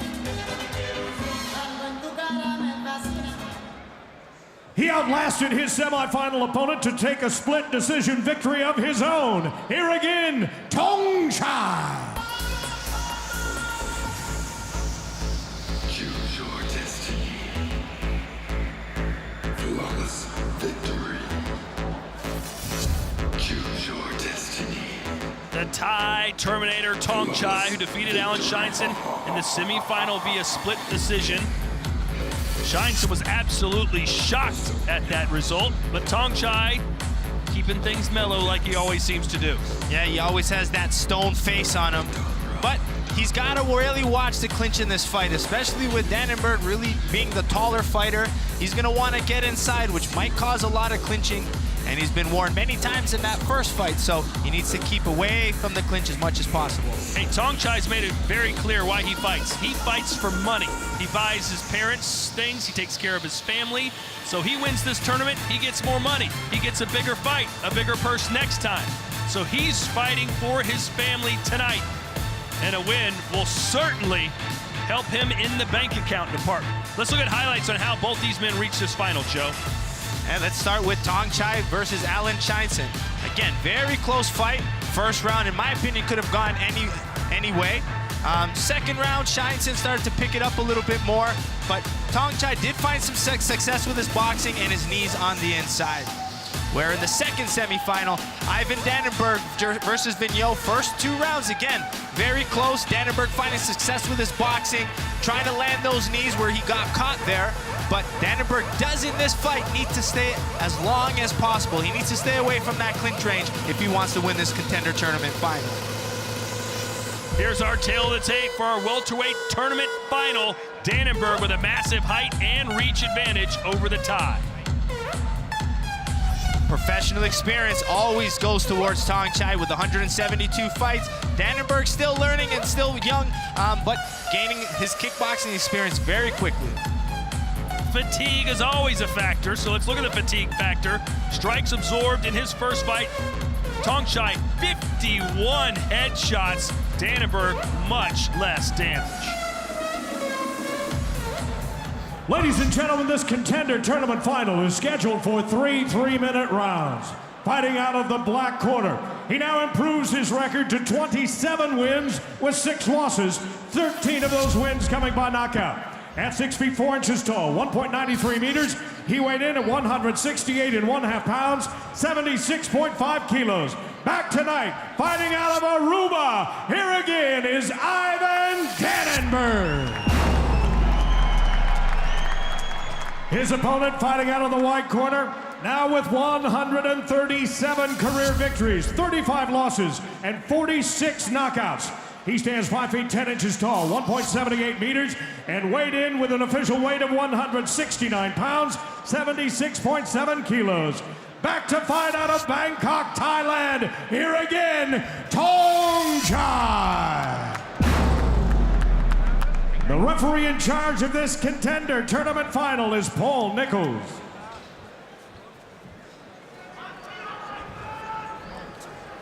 Gentlemen, you understand the rules that you're fighting to. Protect yourself at all times, obey my commands at all times. Do you have any questions? Clutch gloves if you like. Push back. Judge, judge, judge, time. Someone's about to get their passport to the upper echelon of the division. Ready? Who will win our welterweight contender tournament? We're about to find out. Ivan Dannenberg in the black gloves, the Thai Terminator wearing white. There's Dannenberg open up with a kick, which we didn't see in the first fight. So maybe he was saving his shins for this one. Well, you're not supposed to hook with a hooker. Do you kick with a kicker like Tongchai? Well, Dannenberg has the longer legs. He's got to use his reach. He's got to stay busy on the outside. So just like that, keep scoring and moving. A better adjustment than we saw in the first round. And maybe Dannenberg just wasn't comfortable with the southpaw Vigneault, so maybe he's used to orthodox versus orthodox fights.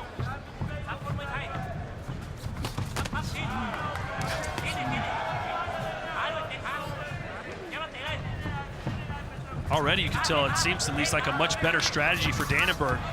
Yeah, because he's staying long. He might be intimidated by the clinch, knowing that the Thai is a dominant kneer in there.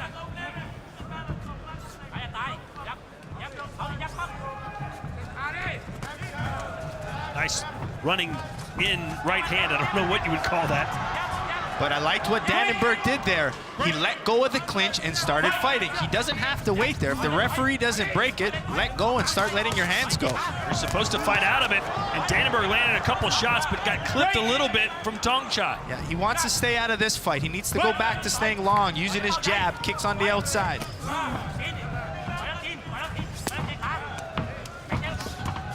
Break!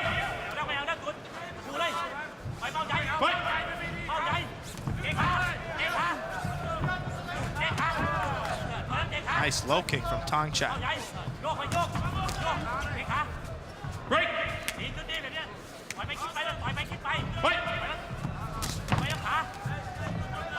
Now Dannenberg coming back on the inside again. Yeah, that's how he started with, and he ended the fight with Vigneault. Needs to keep long. Or maybe Tong Chai's just doing a good job at closing the distance. Well, Tong Chai's boxing has certainly improved from the last time we saw him, but is it good enough to hang with Dannenberg? He's eating some big power punches now. And don't forget, he absorbed 50 punches in his first fight. Yeah, Tong Chai throws really round punches. If I'm Dannenberg, I'm looking for knees up the middle, uppercuts. And I believe Dannenberg has suffered a cut over his left eye, right on his eyebrow. I'll be the judge. That's usually a dangerous spot. Break.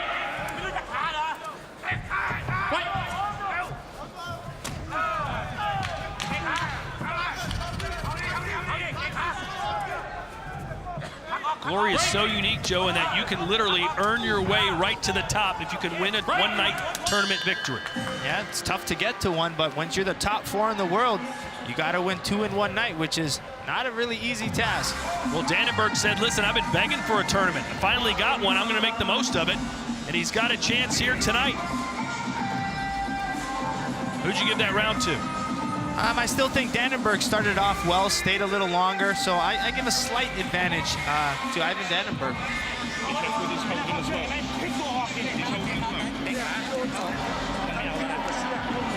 We're just minutes away from our main event tonight. Badr Hari and Hesti Gerges. This crowd has been pretty subdued tonight. We really haven't given them a ton to cheer about so far in this card. Every single fight has gone the distance. Well, hopefully they're saving their voice for the Badr Gerges fight. Over 10,000 tickets sold. Badr Hari, a true celebrity here in Holland, also in Morocco, where he owns the home as well. All across the world as well. Very popular. They'll be fighting for the first time in Holland in 6 years. Later tonight, just minutes away. Stay tuned as we enter the second round here between Dannenberg and Tong Chai. According to our judges, all 5 giving the first round to the Aruban, Mr. Cool.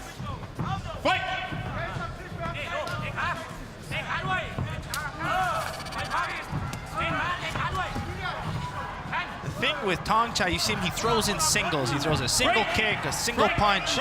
I feel an improvement for him would be to, combo a little bit more. Use a jab, set up your punches a little bit more, instead of having to be on the inside to box.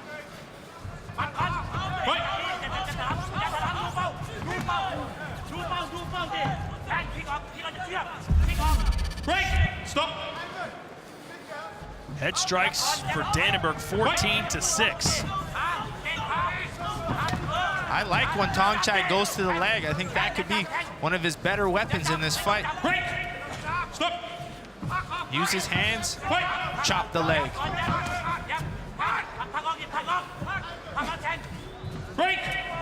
Dannenberg content to come in, throw a punch, get right inside and hug.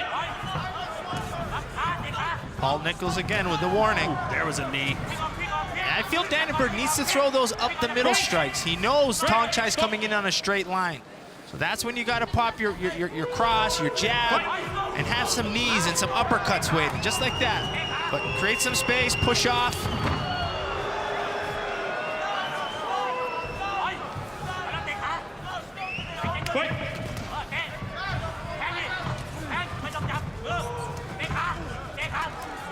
Nice head movement from Dannenberg. Stop. Break. Fight. A few minutes ago, you heard a couple of answers from Badr Hari. My exclusive one-on-one interview with him coming up a little later on before we go right to our main event. He had some very interesting things to say. It's a different Badr Hari. Break. Fight.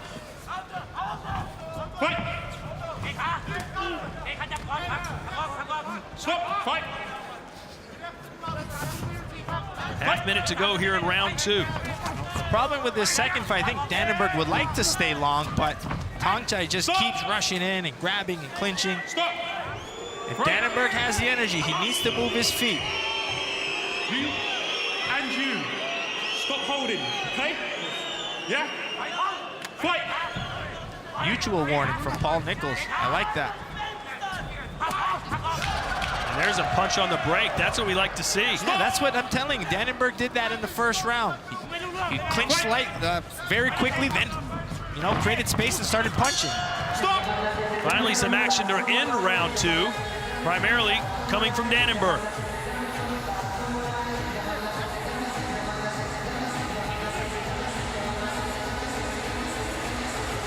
Well, Joe, what's the message in Tong Chai's corner right now?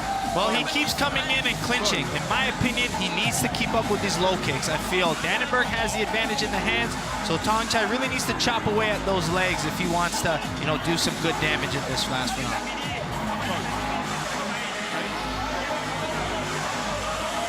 Tong Chai excelled as a youth in Thailand fighting Muay Thai.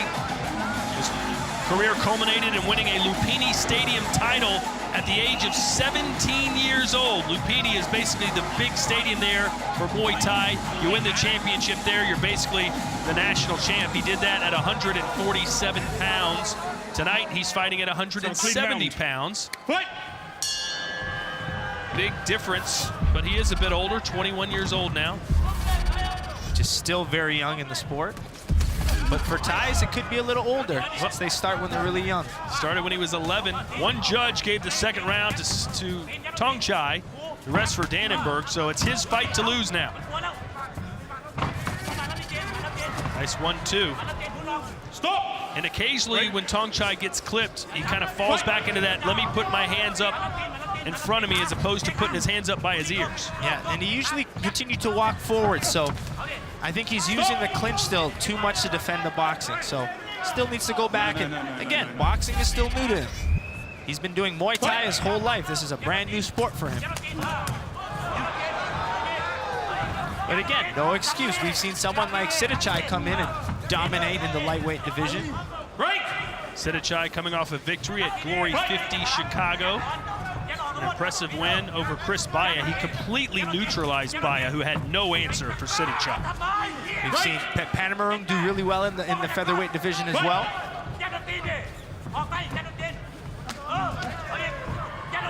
There's a kick finally from Tong Chai.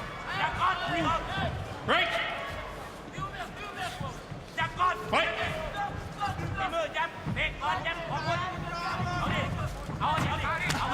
There's that low kick from Tong Chai. He fired that one off. Well, I mean, the issue with that is it going to put Dannenberg out? Probably not in the third round like this, so he's got to find something. Low kicks at this point might not be enough. Should have started to go attack those legs a lot earlier. There's a lot of real estate down there that Tong Chai could exploit. There was a low blow with a knee. Neutral.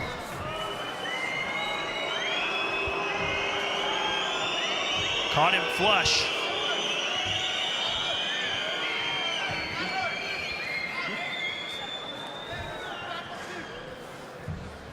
Time in. Fight! So Dannenberg perhaps a minute away from a welterweight contender tournament championship. Just can't suffer a knockdown.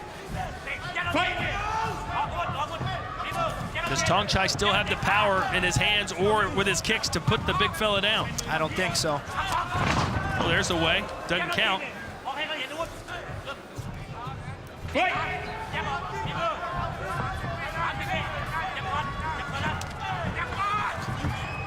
Stop! And throwing. Ready? Fight!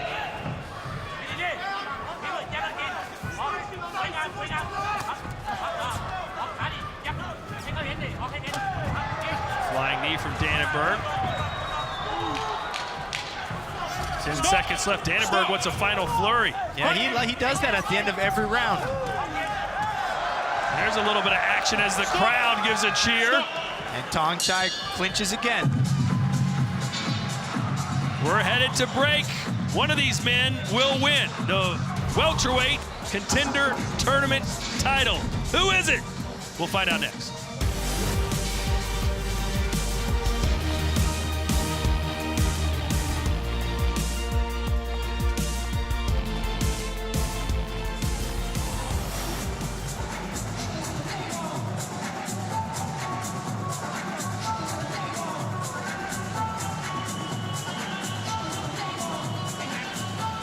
Everyone is on the edge of their seats in anticipation for our main event, but no one is looking more forward to it than the king of kickboxing, Rico Verhoeven. Let's hear what he has to say. It's going to be a good fight, I think. It's hard because Badr is more the technical fighter and has more power punches, and HSD is more of the endurance monster. So he has a lot of endurance, never gives up, big heart. So yeah, it's gonna be a good fight, definitely for the people. So yeah, let's see what's gonna happen. It's difficult to pick one, but what I think is when HSD doesn't get knocked out in the first round, Badr is gonna get it both hands full, and yeah, if he hits him in the first round, it's gonna be over. So that's difficult. And like HSD said himself, the last few years he hasn't been on his best. So I hope he will be on his best.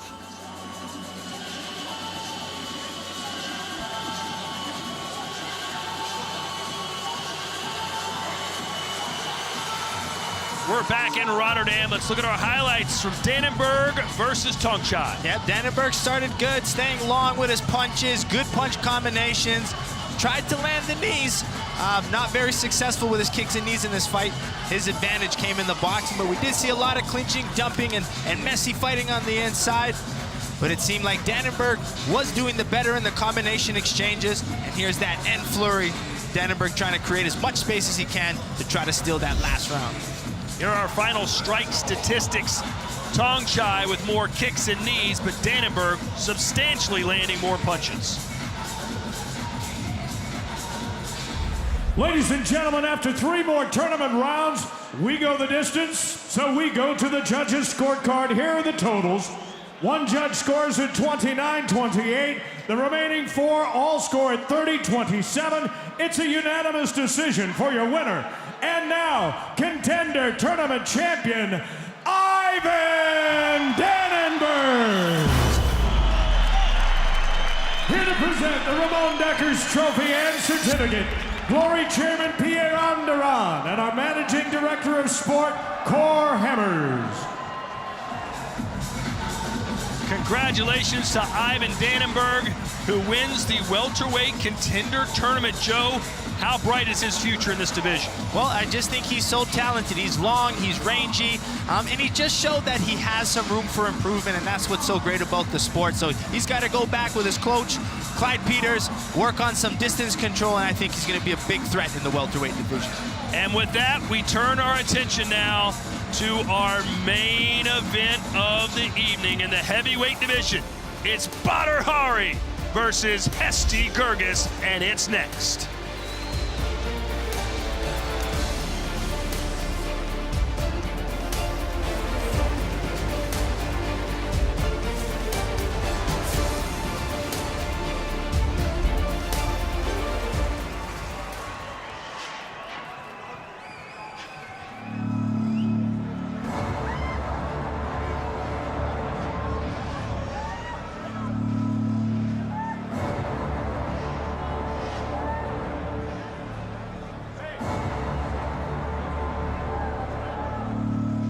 Saturday, March 31st, the world's best kickboxers stand up and fight at Glory 52 Los Angeles with the featherweight unification title fight as interim belt holder Kevin Van Nostrand looks to become Glory's first American men's champion. First, he faces current champ, the only man to have held belts in 2 divisions, Robin Van Roosmalen. Plus, the top 4 middleweight contenders in the world compete for a title shot. And the return of Anissa Mexen. Glory 52 Los Angeles, March 31st. Check date and time in your area. Don't miss it.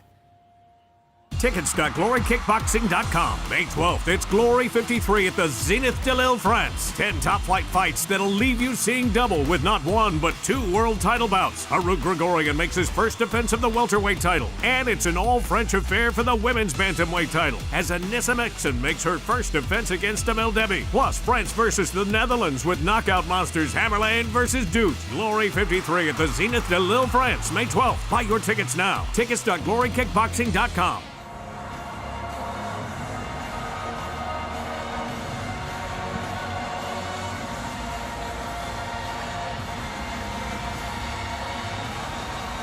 We welcome you back to Rotterdam as we get set for our main event, featuring, of course, Badr Hari, whose attitude and lifestyle have completely changed. He's a family man now with a smile on his face, but as he told me in this exclusive interview, looks can be deceiving. Here with the one and only Badr Hari. Doesn't want nicknames anymore. Doesn't like nicknames, right? Yeah. You're just Badr Hari. If you say so. Okay. Well, you're getting ready to fight Hesti Gerges. Compared to when you fought 10 years ago, do you still get nervous before a fight, anxious, excited? Yeah, of course I get excited and I get anxious, but it's a good feeling. It's the reason why I stepped into this world and the reason why I love my job, so can't wait. You said that you're not here, you don't really care about winning belts anymore. So what's the, besides money, what's the motivation for you to win and win and win? I want to win fans again, you know, I want to have more fans. You know, I want to be people's champ. You know, I want people to recognize, I want people to, you know, believe and see that I'm the best. That's motivation, you know. You mentioned before your last fight you were much heavier. You felt like you were maybe too slow. Is that why you're more lean for this fight? Yeah, I was too slow. I felt it in my training before, but I was like, okay, let's see how this works out. But no, it didn't fit me. It wasn't functional. So we went back, see what has to happen. You know, changed the new training coach, physical and conditioning. And he was like, okay, man, we have to drop weight because in the good years you were fast, you were explosive, you moved easy. That works better for you, so let's go. Could you hit as hard as the bigger Badr could? No, I hit harder now. I hit more precise, I hit faster. And the body does what the mind wants. And you just talked about you want to keep the fans you have and get new fans as well. Yeah. What do you need to do against Hesti in order to get new fans? To get fans is easy. You just have to beat people up. That's it. You beat them up. You said beat them up, but you didn't say knock them out. Do you feel like you have to knock him out? Sometimes beating up is better. So I think Saturday we'll be beating somebody up. Save the best for last, and that's what we can certainly say about Hesti Gerges versus Badr Hari. These two giants of the heavyweights are eager to fight each other and knock each other out. Yeah, I really want to fight him. I trained very hard for this fight. The only thing I have to prove all the time is that I am the best. This is going to be an absolute war because, let me tell you, there is no love lost between these two men. Now it's really exploded into action now. Shots in the middle of centre ring. Hesti Gerges is taking what Badr Hari's giving and giving it back. But it's like a street fight. It's great. Credit to him. No, that was out of order. That was both out of order. The crowd justifiably so booed.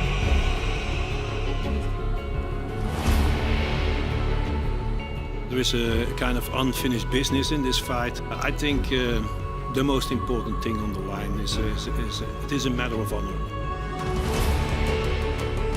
I'm going to bring him one. Nothing less.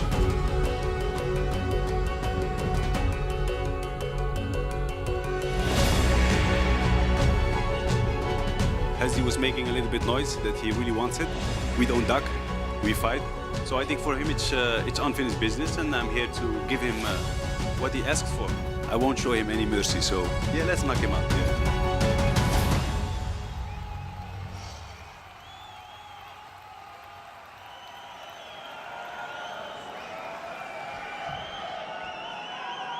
Their last meeting ended with a second-round disqualification and resulted in nearly a decade of bad blood over some unfinished business. Tonight, we'll finish it here inside the Glory Ring.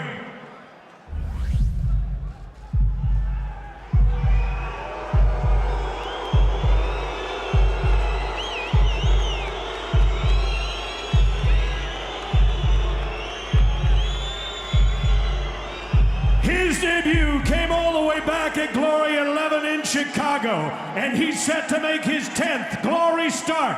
Here is Hesti Gerges.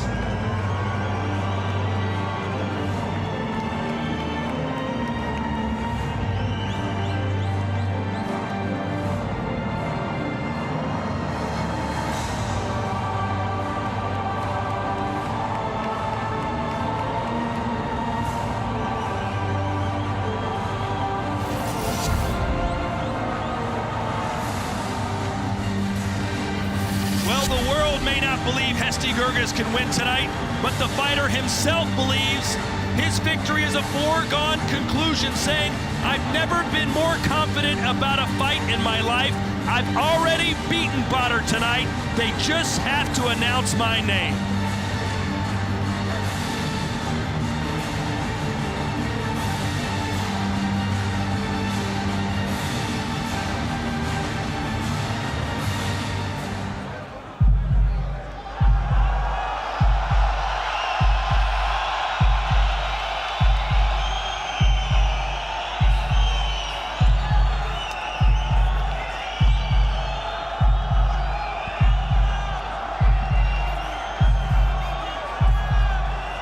A sold-out Conan Pilsner Arena welcomed his return in Oberhausen more than a year ago. Tonight, he'll fight in the Netherlands for the first time in 6 years. Here is Badr Hari!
Perhaps combat sports' most alluring enigma, a man who is both feared and revered, unpredictable and unapologetic.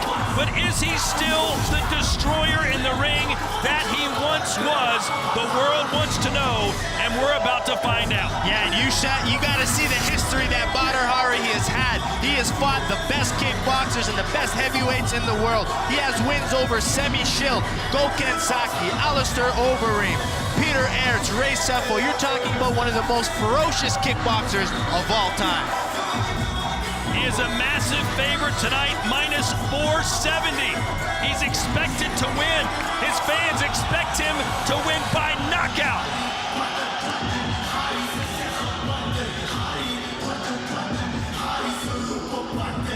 Here is our tale of the tape for this, our main event. Badr Hari, 33 years old, and he'll hold a 4.5-inch reach advantage over the taller and heavier Hesti Gerges. When it comes to professional experience, there's a massive 119 fights for Badr Hari, 70 for Hesti Gerges, but what makes Badr so ferocious is that 87% knockout ratio. Fight metrics, ladies and gentlemen. The average fight time for Badr Hari, not very long. 4.5 minutes roughly. And look at those power strikes landed. He's extremely accurate, 79%. Now with the judges scoring, using the following prioritized criteria, starting with knockdowns, followed by cumulative damage inflicted, followed by number of clean scoring strikes with an emphasis on spectacular techniques. Finally, if there's no clear advantage, judges are looking for aggression. Open scoring tonight. 5 judges will score it on a 10-point must system. The scores will be shown after each round, so we know exactly where we stand. Now let's take a look at my keys to glory for this fight. And for Badr, he really needs to control the range and the pace of the fight, and he's gonna do that using his jab. And when he's ready, he's gonna look for that timing to unload his vicious power combinations. Where Hesti Gerges wants to use that pressure style, try to keep Badr against the ropes as much as he can, and look to land his ferocious low kicks.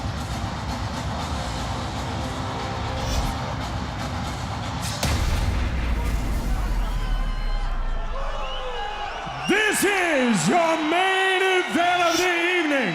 3 rounds in Glory's heavyweight division and a rematch 8 years in the making. This bout sanctioned by the International Sport Kickboxing Association at the opening bell, your referee is Atsushi Onari. From Rotterdam to Reno, combat sport fans are tuned in around the world. It's time for glory! Introducing first, fighting out of the white corner. He is a WFCA World and European Champion. His professional record, 50 wins, 19 losses, and 1 draw. 23 of those wins by knockout. He stands 6 feet 7 inches tall, a full 2 meters, and he weighed in with an official weight of 245.5 pounds, 111.4 kilos. Fighting out of the Netherlands, ladies and gentlemen, HD Fighter Hard Gerges. Here now is his opponent, fighting out of the black corner, a former heavyweight world champion and 2-time World Grand Prix runner-up. His professional record, 106 wins, 13 losses, and 92 career knockouts. He stands 6 feet 6 inches tall, 1.98 meters, and he weighed in at fight time at 224.5 pounds, 101.8 kilos. Fighting tonight out of Morocco, ladies and gentlemen, here is Badr Hari. And your referee in charge is Atsushi Onari. This is glory rule. 3 minutes, 3 rounds, okay? No cringing. Good fight. Can Hesti Gerges shock the kickboxing world and send this sold-out crowd home stunned? Or will Badr Hari be the human wrecking machine that has made him a worldwide phenom? Here we go, 3 rounds in the heavyweight division. A long wait for Gerges to get this fight back. Badr starting with that jab. He mixed in good body kicking. Badr Hari nearly 30 pounds lighter than we last saw him against Rico. He says he's quicker, he's stronger, and he's in better condition. Yeah, and you're already seeing his kicks flying, which is very impressive because Badr's got some vicious low kicks and left kicks. But Gerges is really known for his low kicks, and we're gonna have to see that fighter heart in him. Gerges biding his time here, hasn't let loose yet. He promised to put Badr through hell tonight. Gerges staying patient. Doesn't want to overcommit and open up. Right now, it's target practice for Badr Hari. Yeah, he's just picking his jab, using his body kicks. But maybe Gerges is trying to weather the early storm, trying to take Badr in the later rounds. Nice counter low kick from Gerges. If there's one area that Gerges has the advantage, it has to be low kicks. Nice close range defense from Hesti.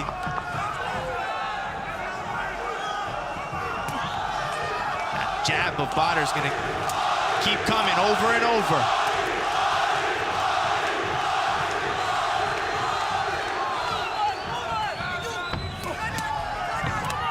Finally, Gerges throws a punch. Halfway through round 1. No fireworks yet.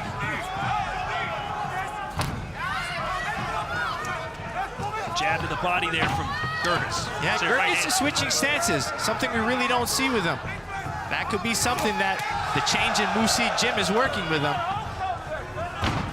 Former coach Tom Herrings, one of the best to bring kickboxing to Holland.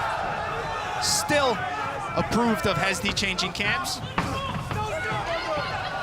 Best trainers in the business, Big Mike, multiple world champions over the years. Now Hesti unloading on Badr, who's covering up in the corner. And there's a low kick, and that got Badr's attention. Yeah, change levels with his punches, finished with the low kick. Badr back to that body kick. You see the redness building up on Gerges. That step forward right hand to the body is something perhaps that Gerges has been working on in training. It's definitely something really new. Nice heel kick from Badr. Yeah, he's really known for that. He had some vicious knockouts with that spinning heel kick, which made him popular in when he was 19 in K1. An uppercut snuck through for Badr Hari, and it reddened the nose of Hesti Gerges. Another heel kick. Yeah, and he's switching stances too. There's that pressure style that Gerges needs. Keep Badr against the ropes. Oh, again, a low kick had Badr stumbling back across the ring. Yeah, very interesting round. I think Hesti Gerges did a lot better that round than most people expected.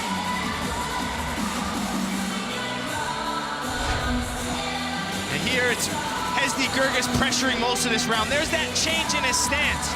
And then Badr staying really protected, and he's keeping his left leg up because he knows Gerges is gonna finish that punch combination with the low kick. Then here's Badr mixing in that spinning heel kick that made him so popular when he was younger.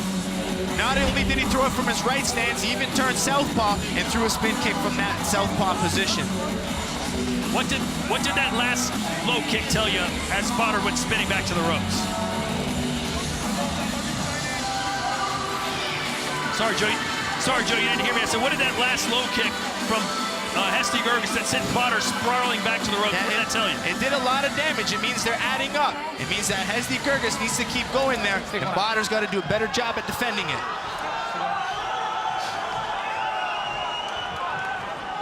Ready, fight! Round 2, scheduled for 3.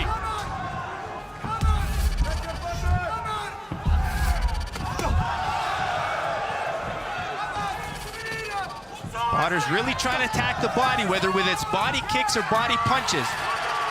That's because Gerges has that high guard. Elbows up a little higher, leaving his body open, but great pressure fighting from Hesti. Not good body language from Badr right now. Hesti Gerges said he would force Badr Hari to quit. He would maul him. And look at the smile on Gerges' face.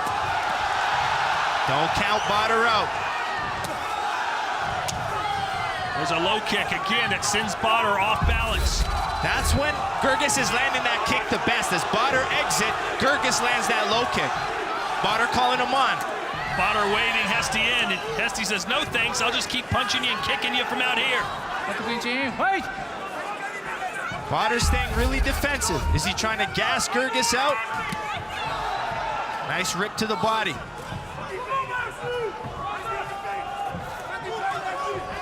We told you to be open scoring for this fight. There has been a change. I'm not sure if it's a technical problem or what, but there will not be open scoring for this particular bout. Body kick from Badr. This crowd waiting for Badr to land that one big shot. Nice uppercut attempt. Stop! A couple of punches landed by Badr. I think Gerges was complaining of his mouthpiece coming out. Yeah, he spit it out, but, you know, Badr took advantage of that because it looked like Gerges spit it out on his own. Okay. Fight!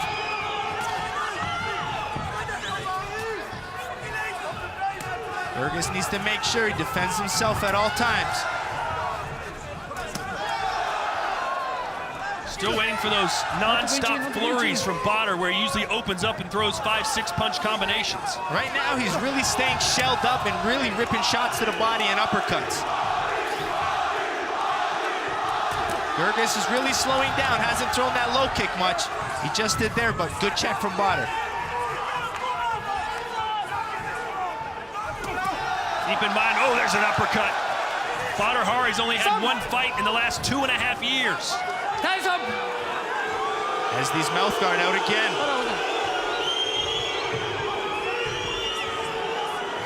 Believe this is a stalling tactic? It could be. He is fatiguing. I feel it should be mandatory for all fighters to have a custom mouth guard. They should snap in and not come up. Okay. One goes on. Fight! Jab from Badr.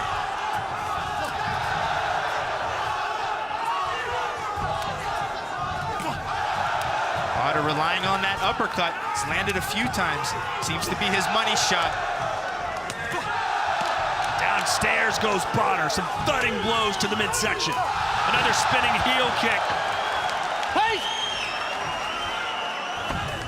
Yeah, Badr's going to that body. Rips the body, then mixes the uppercut. Well, Badr can't be all that fatigued if he's trying spinning heel kicks with a few seconds left in the round. No, he's found his energy. Maybe this is what the lighter weight is doing it. It's allowing him to keep this pace for longer.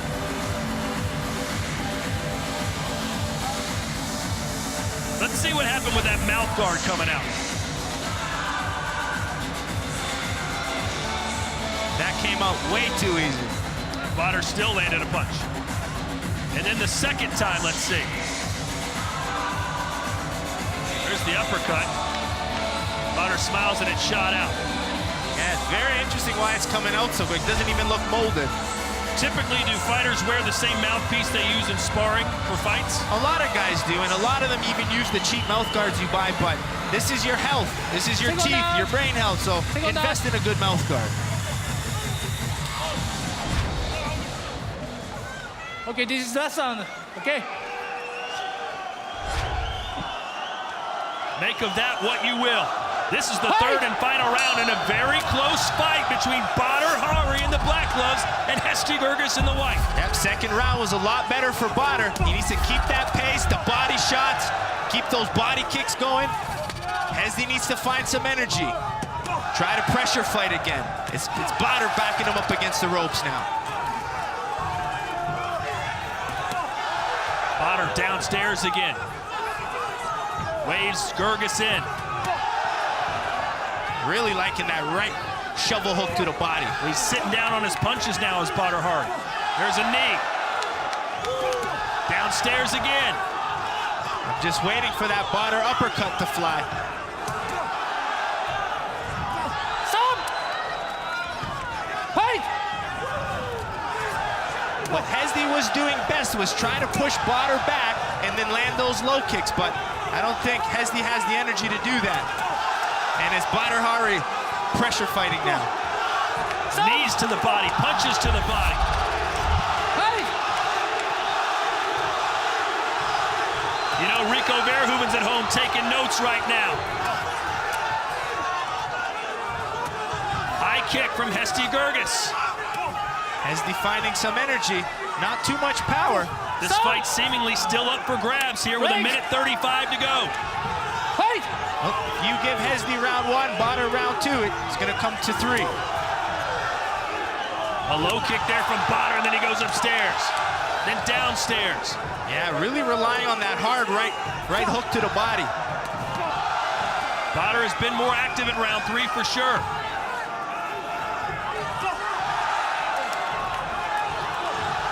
Another knee.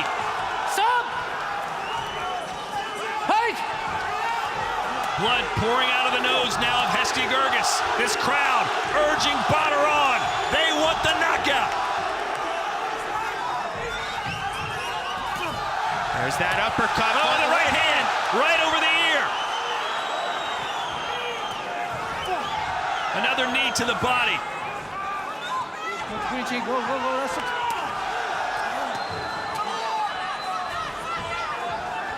Stop! Half minute to go here. Fight! Gerges looking up at the clock.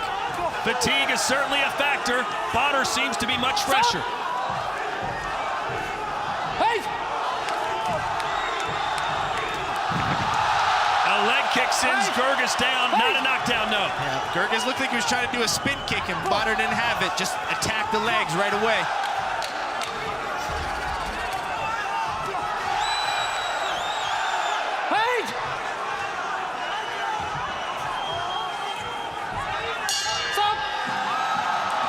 Who won it? It's not the performance Badr was looking for, but it might be the result. As for Gerges, he vowed to win this fight. Thought it was over before he started. Put on a pretty good display, Joe, but who do you think got the job done? Well, I think Badr got it done. First round could have easily gone to Gerges, but rounds 2 and 3 was Badr Hari picking it up, so I can give it 2-1 for Badr. We'll find out. The official decision from Rotterdam headed your way when we return.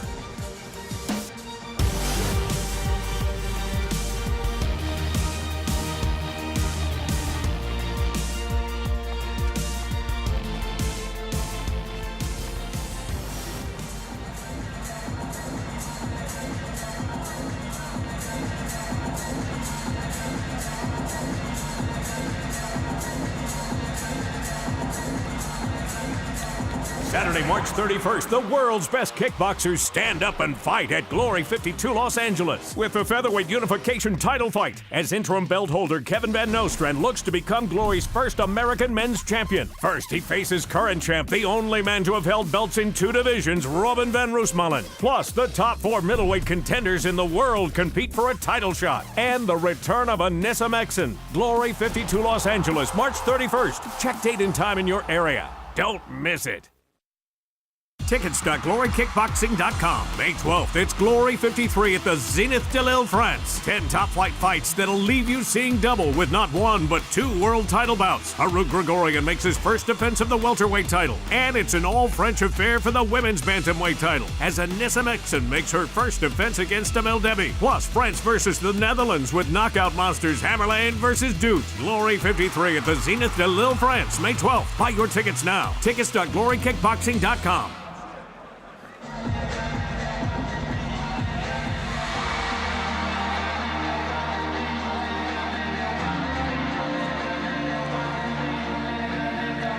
We're back here at the Rotterdam Ahoy Arena. Jump into some highlights from Badr Hari and Hesti Gerges. Yeah, round 1 was the best round for Gerges. Did a good job coming forward, pressure fighting, finding his low kick. Badr a few times trying that spinning back kick, but there you go. Hesti Gerges and his low kicks in round 1 did a lot of good damage. Round 2, we saw Gerges mouth guard come out 2 times, but Badr started to find his groove. Started ripping those good body punches and really stayed close and became the pressure fighter in the 3rd round. Landed a good uppercut and right hand, really finishing off the 3rd round, really strong. And really showing that, you know what, he still has that pace to go 3 rounds. Here's our strikes by round. Badr Hari in the 1st and 3rd landed more. And it was Hesti Gerges in round 2, slight edge, 35-32. Looking at the punches, you have Badr dominating with the punch count, landing 68 to the 47 of Gerges. Kicks more towards Hesti Gerges with the low kicks. Total strikes, edge to Gerges.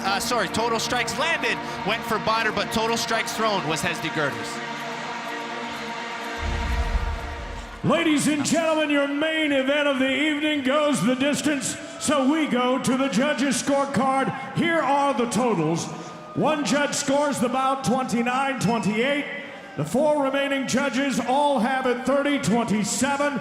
A unanimous decision, all for your winner, Badr Hari!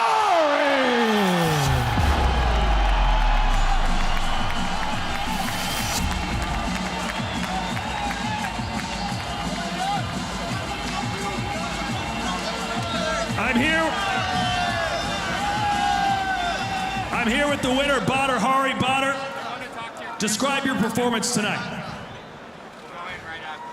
Morocco! I love you. The Netherlands, I love you. Italy, I love you. Puerto Rico, I love you. America, I love you. But I love Morocco the most. France, I like France also.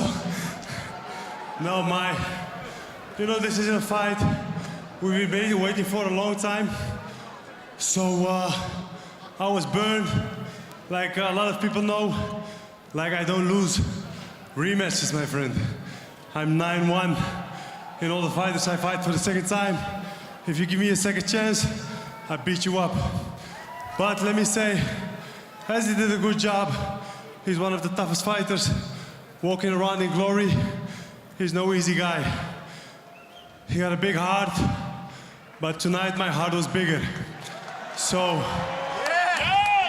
you win some and you lose some. But I respect him a lot and I'm happy. We've been waiting for this fight for like 8 years. We were youngsters and we came back. I came back in shape. He came back a little bit heavy, but he did a good job. I want to thank Glory for giving me the opportunity to be back and to be part of a family. And I think this is the best fighting sports in the world. You know, I like boxing, but I like glory more. I like MMA, but I like glory more. I think we're the #1 fighting sports in the business. So, I think there's another rematch coming up, I think. You know, you didn't promise to knock Hesti Gerges out, but after your last fight with Rico, you said, I will fight you again, and I will knock you out. You still believe that? Yeah, of course. Listen, we fought Hesti. We know it's gonna be, it's not gonna be an easy fight. I don't know a lot of fighters who knocked Hesti out. You know, he got a couple, but he's a hard, tough guy. But the main goal, like I said in the interviews, I wanna take off some ring rust. You know, I didn't been in the ring for a couple of times, so I needed these rounds. So for me, it was, you know, I want to make 3 rounds. And this guy, he really, and now he's a good guy, but before he really annoyed me. He was like, I gotta make him quit, and that only made me hungry. And you know, Musa, this trainer, he knows me very well. I'm a tough kid. I'm from the streets. I don't take shit, and I don't give up. If I give up, it's because I cannot fight. But today I gassed him out. He was tired. I saw it in him. He didn't train hard enough for me. Well, we know Rico's watching at home right now. What's your message to him after this victory? I don't have to give him a message. The fight was a message. You know, people always concerned about my condition and about my physique. I think today I showed everybody nothing wrong with my condition, my friend. Nothing wrong with my physique. I'm strong. And I'm fit, I'm lean. I take off my weight. You know, I weigh like 101, 102. It was Badr's best weight, so I dropped down. I want to thank Yusuf Nasiri. He's one of my new fitness coach. He did an amazing job. He brought me back in shape. I want to thank him. I got some friends, I know they're watching. Hamza, Zakaria, they're from the Qur'an Sla. Thank you. There's some good guys. القرية بسلاح حمزة زكريا شكرا. They helped me a lot. My father الحاج الله يحفظك. الوالدة جالي في مكة الله يحفظك. المغرب. Let me speak to my Moroccan fans in Morocco. وين الوطن؟ انتم عزاز عليا. هادشي كلشي على الراية. والله يخليكم ليا. والله يخليني لكم. شكرا. Yes, Congratulations, Badr Hari, everybody. Quickly, a quick word with Hesti Gerges. Hesti, I knew how confident you were coming into this fight. What happened? I don't know. From the second round, I started to get tired. You know, in the beginning, it's all about to hype a fight, about trash talk, but in the end, there were 2 legends who fighting till the end, and that was the people want to see, you know. So I think a trilogy will be nice. All right, Hesti, congratulations on a great performance tonight. Hope to see you soon. Hope to see you also soon. Yes. Congratulations to Badr Hari, now 10-1 against opponents he has lost to, and I feel this was a good fight for Badr, and to see him go 3 rounds, I think he needed himself personally. He was saying how the cut in his weight and his strength and conditioning played a good factor, so we saw a lot more good output from Badr Hari, but we saw that fighter heart in Hesti Gerges, especially in that first round. But again, Badr Hari's conditioning seemed good and was able to pick it up in the second and the third round. Well, Joe, I asked Badr what his message was to Rico tonight. He didn't really have one. He said, my performance speaks for itself. What would you take away if you're Rico watching Badr tonight? Well, I don't think Badr had that aggressive power that he maybe had it before, but I saw a good conditioned athlete. I saw a Badr Hari that can go 3 rounds, because when he fights Rico, Rico's not the easiest fighter to put out. He's gonna have to do, if it's a title, 5 rounds, and he's gonna have to sustain a high pace to beat Rico VERUM. All right, so Badr Hari is back. He gets one in the win column, and he looked more relieved than anything when I was in there, Joe. He was happy. He was excited. You'd think you would have thought he just knocked his opponent out, which he's so famous for, but instead he went the distance and was elated to do so. Yeah, there was a lot of pressure on him. He wanted to get the win back. He really wants to showcase high-level kickboxing, and to see him really promote the sport and talk about how it's better than the boxing and MMA, it holds dear to my heart, because that's something I believe in too. So that will do it for us from here for now. But next up, we head west, young man. Glory 52 in Los Angeles. Robin van Roosmalen and Kevin van Ostrand for the Featherweight Championship of the Year. We'll see you in the Golden State.